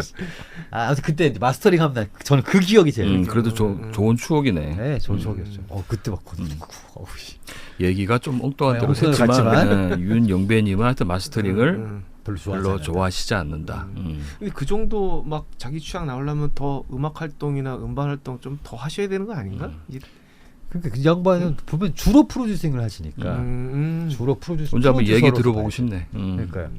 근데 또 모르죠. 이런 분들은 되게 호흡이 길어가지고 하나의 앨범이 나올 때까지 진짜 엄청 오랜 시간이 걸릴 수도 있죠. 근데 이 위험한 세계라는 그 앨범, 네. 뭐 우리 오늘 이제 처음에 금지곡 이야기했지만 이 앨범에 수록된 곡들의 제목이나 가사를 보면 다 금지곡이야 이거는. 김민기 저리 가라. 특히 막 그 구속돼야 돼. 망루 이야기가 나오는 네. 그걸 보면 뭐 용산을 맞아요. 이야기하는 건 참사를 이야기하는 건지 모르겠는데 그래서 들으면서 이제 이분도 예전에 앨범 내셨으면 네, 그렇죠, 아예 그렇죠. 이분이 또 이제 굉장히 정치적인 활동을 실제 하시는 분이잖아. 실제로 굉장히 오픈해서 열심히 하시는 분이죠. 그래서 가사나 이런 것들을 좀 왜 이런 거 있잖아. 센 척, 있어 보인 척 하려고 사회 비판 이렇게 이런 게 아니라 정말 삶에서 그냥 자기 얘기. 그렇지.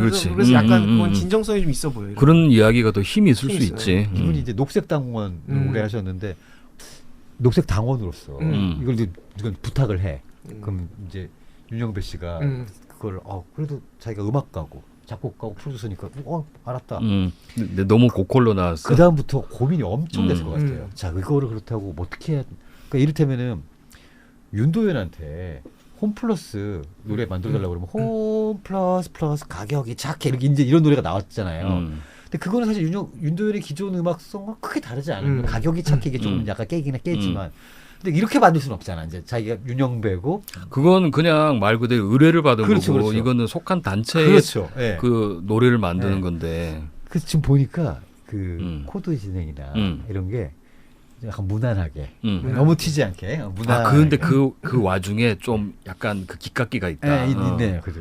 그리고 그 좋다. 뒤에 일렉기타에 디스토션 걸려가지고 들어가는데 단가에 무슨 슈게이징도 아니고. 이거 윤영배 씨 작곡 맞겠죠? 만약에 이제 맞고 연주도 하셨다면 멋지네. 그러니까 우리 옛날 같았으면 단가는 막 당원들 같이 부르고 그러니까. 그러잖아. 근데 이게 합창을 생각하고 한 건 좀 빠지는 것 같아. 그러니까 딱 노래로 그 시대적 감성도 반영이 된 거지. 그렇죠. 80년대가 아니고 그거 그러니까. 단가가 아니야. 대동단계란 이게 아니고 물론 연대를 하지만 그 안에 좀 개인주의적인 감성이 아무래도 근데 있을 수 있잖아. 녹색당은 조금 더 녹색당이니까. 감성적으로 감성이. 이렇게 어필하고 그래. 소중하게 생각한 사람들이니까 노래가 아주 좋습니다. 좋네요. 진짜로. 네, 좋으네요, 진짜. 그리고 그 보컬리스트를 잘 썼네. 잘 고른 것 같아. 저기 이건 그 노래 중에 서울역 그 낡은 전전의 막대. 그 시골에서 그건 이렇게 여기 따로 있잖아. 시골 상경에 서울역 그 노래 서울역 와서 정착해서 엄마 나 서울에서 살고 있고 뭐 그런 게 있거든. 이 여자 가수 뭐 너무 비슷해 지금 느낌이. 근데 굉장히 그 뭐랄까 아까처럼 뭐 당원들을 이렇게 끌어올리는 그런 느낌이라기보다는 이제 이렇게 약간 조용하게 이렇게 촉촉하게 이렇게 해주는 그런 느낌 좀 있네요. 너무 좋다. 저도 만약에 누군가가 뭐 제가 속해 있는 단체 노래 저는 근데 좀 쉬었어요. 그 제가 LG 응원가 뭘 LG 응원가는 어차피 그거는 제가 공모를 들어간 거니까 아예 그냥 작정하고 만든 거였고 제가 이제 하고 있는 사회인 야구 동호인 야구팀 중에 락커스라는 팀 여기 음악하는 애들로 만들어진 락커스 있었는데 락커스 다 음악하는 놈들인데 그때 감독하던 형이 저를 콕 집어가지고 야 네가 우리 응원가 하나 만들어 갖고 와 우리 팀가 하나 만들어 갖고 와 어떡하지?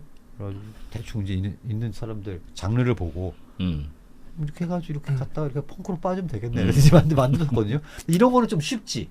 근데 이제 녹색 땅 이래버리면 약간 느낌이 뭐 저기 어디 서울대 작곡가 교수한테 애국가 하나 만들어 주시죠. 뭐 이런 거랑 비슷한 거 아니에요 지금? 뜻밖의 너무 좋은 곡입니다. 쉽지 않았어. 나는 개인적으로 이 코너가 좋은 게 이게 이제 나이 50 넘으면 되게 왜 다 이야기하지 말지. 나이 50 안 넘었나? 이제 10년에 50이 넘으면 자르고 보면 다 알아요. 되게 20, 30대 들었던 노래 계속 듣는 거잖아 이렇게 비슷하게. 그럼요. 근데 그때 우리 20, 30대 때 뭐 다 음악 모든 음악 다 들었던 게 아니기 때문에 중간중간 펑크도 있고 나야 또 그렇지. 그냥 음악 조금 내가 좋아하는 장르만 했었던 거지.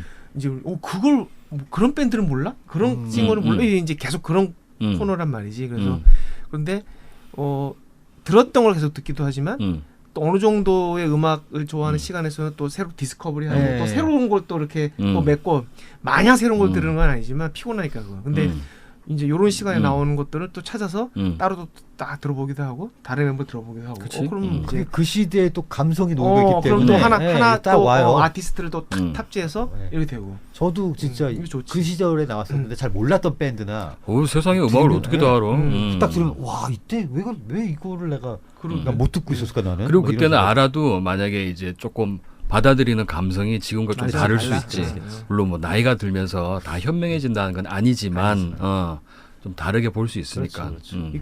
이 귀에 가청유역이 좀 짧아지면서 굳은 살이 많이 배긴 것 같아. 그러니까 좀 거부감 없이 옛날에는 막 너무 예민했고 이 듣다 이렇게 했는데 이게 다, 옛날에 프로그레시브 다 들려 이제 다 허락할 수 있어. 그렇지 확실히 그 말을 그말 들어줄 수 있어. 그건 좋은 일이네. 이게 진짜 귀가 예전에는 진짜 막 여기 딱 금을 쳐놓고 거기가 내 기준 엄청 엄격하잖아. 막. 근데 지금은 야 이것도 좋네. 이게 더 좋은 면이 있네. 이런 것도 더 네가 발견하는 저기 것 뭐야 같아. R&B 듣고 네. 쿠데타를 일으키려고 했잖아. 그렇죠. 그때 야씨 야씨 그만 울어. 뚝 했는데. 나도 예전에 비슷한 생각을 하고 있었는데 그때는 나는 뭐가 타겟이었냐면 보이밴드, 보이그룹, 보이밴드? 아이돌 아이돌. 싹 다 어디 보내야 돼? 위험하다. 그 정도로 싫어했거든. 그렇죠. 그리고 그 아직 40대 이제 넘어갔는데 막 걸그룹 좋아한다, 덕질하는 애들 있잖아. 막 진짜 공연장 가서 하면 난 예전에는 그 생각했다.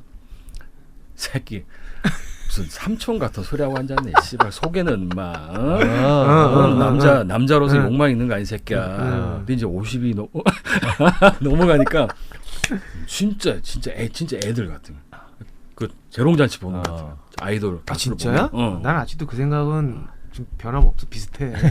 건강한 거야. 제일 꼴불이 뭐냐면 왜 걸그룹도 하면 그 후렴 따라 부르는 거 있잖아. 그건 뭐 애들이 하는 거는 막 봐줄만 한데 떼창. 떼창이 아니라 뭐 일부 구간만 따라 부르는 거. 사랑해요 뭐 이런 거. 너무 못 들어주겠어. 그거.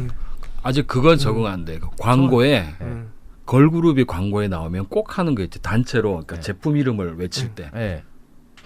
뭐 피자 뭐 이러죠. 그 너무 그 톤이요. 머리가 아파. 그것만 들으면. 인사통 같은 거 그거에. 그 처음 인사할 때. 그런 거. 안녕하세요 누굽니다. 막 하는 거. 그리고 뭐뭐뭐 피자. 그 나만 그런가? 다들 아니, 그게 비슷해, 귀여운가? 비슷해. 나는 그거보다 하여튼 그 팬들이 그 뒤에 따라하는데 그 어르신들이 그거 하고 있다는 거 좀 자제 좀 하시지.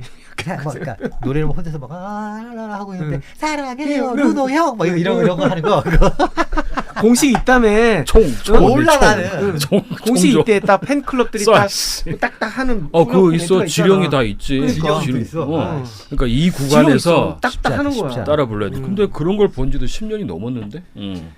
그 옛날에 엠넷 야, 이런 거 공개 진짜 방송 보면 윤영배 시작을 해가지고 위험한 리뷰네요. 진짜. 죄송합니다. 여기까지 오는구나 우리가. 우리가 아직 입덕을 못해서. Come on, baby, let's go west. Let's go west to the promised land. Take my hand again. Load up the car and drive real far. I could play for cash at the Walmart.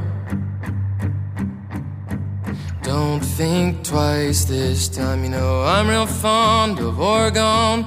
It would rain outside while I write my songs. It don't rain enough around here, and you know it don't.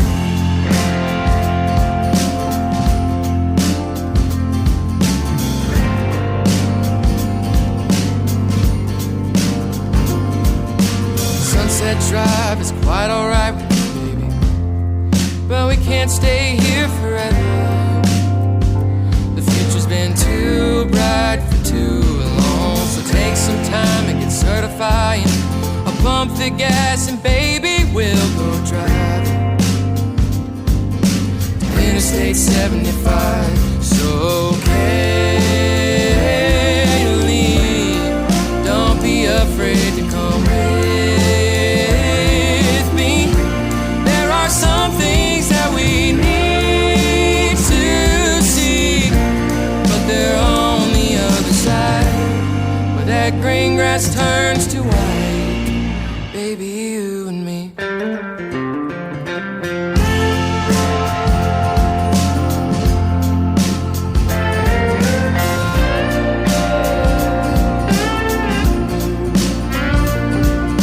When we arrive, we'll take some time to acclimate our state of mind to that new horizon, cross the borderline where our folks have to fly to get to us. And we could plant a garden high on that mountain with till railroad ties would sip the coffee slow, and we'd wonder why we had always said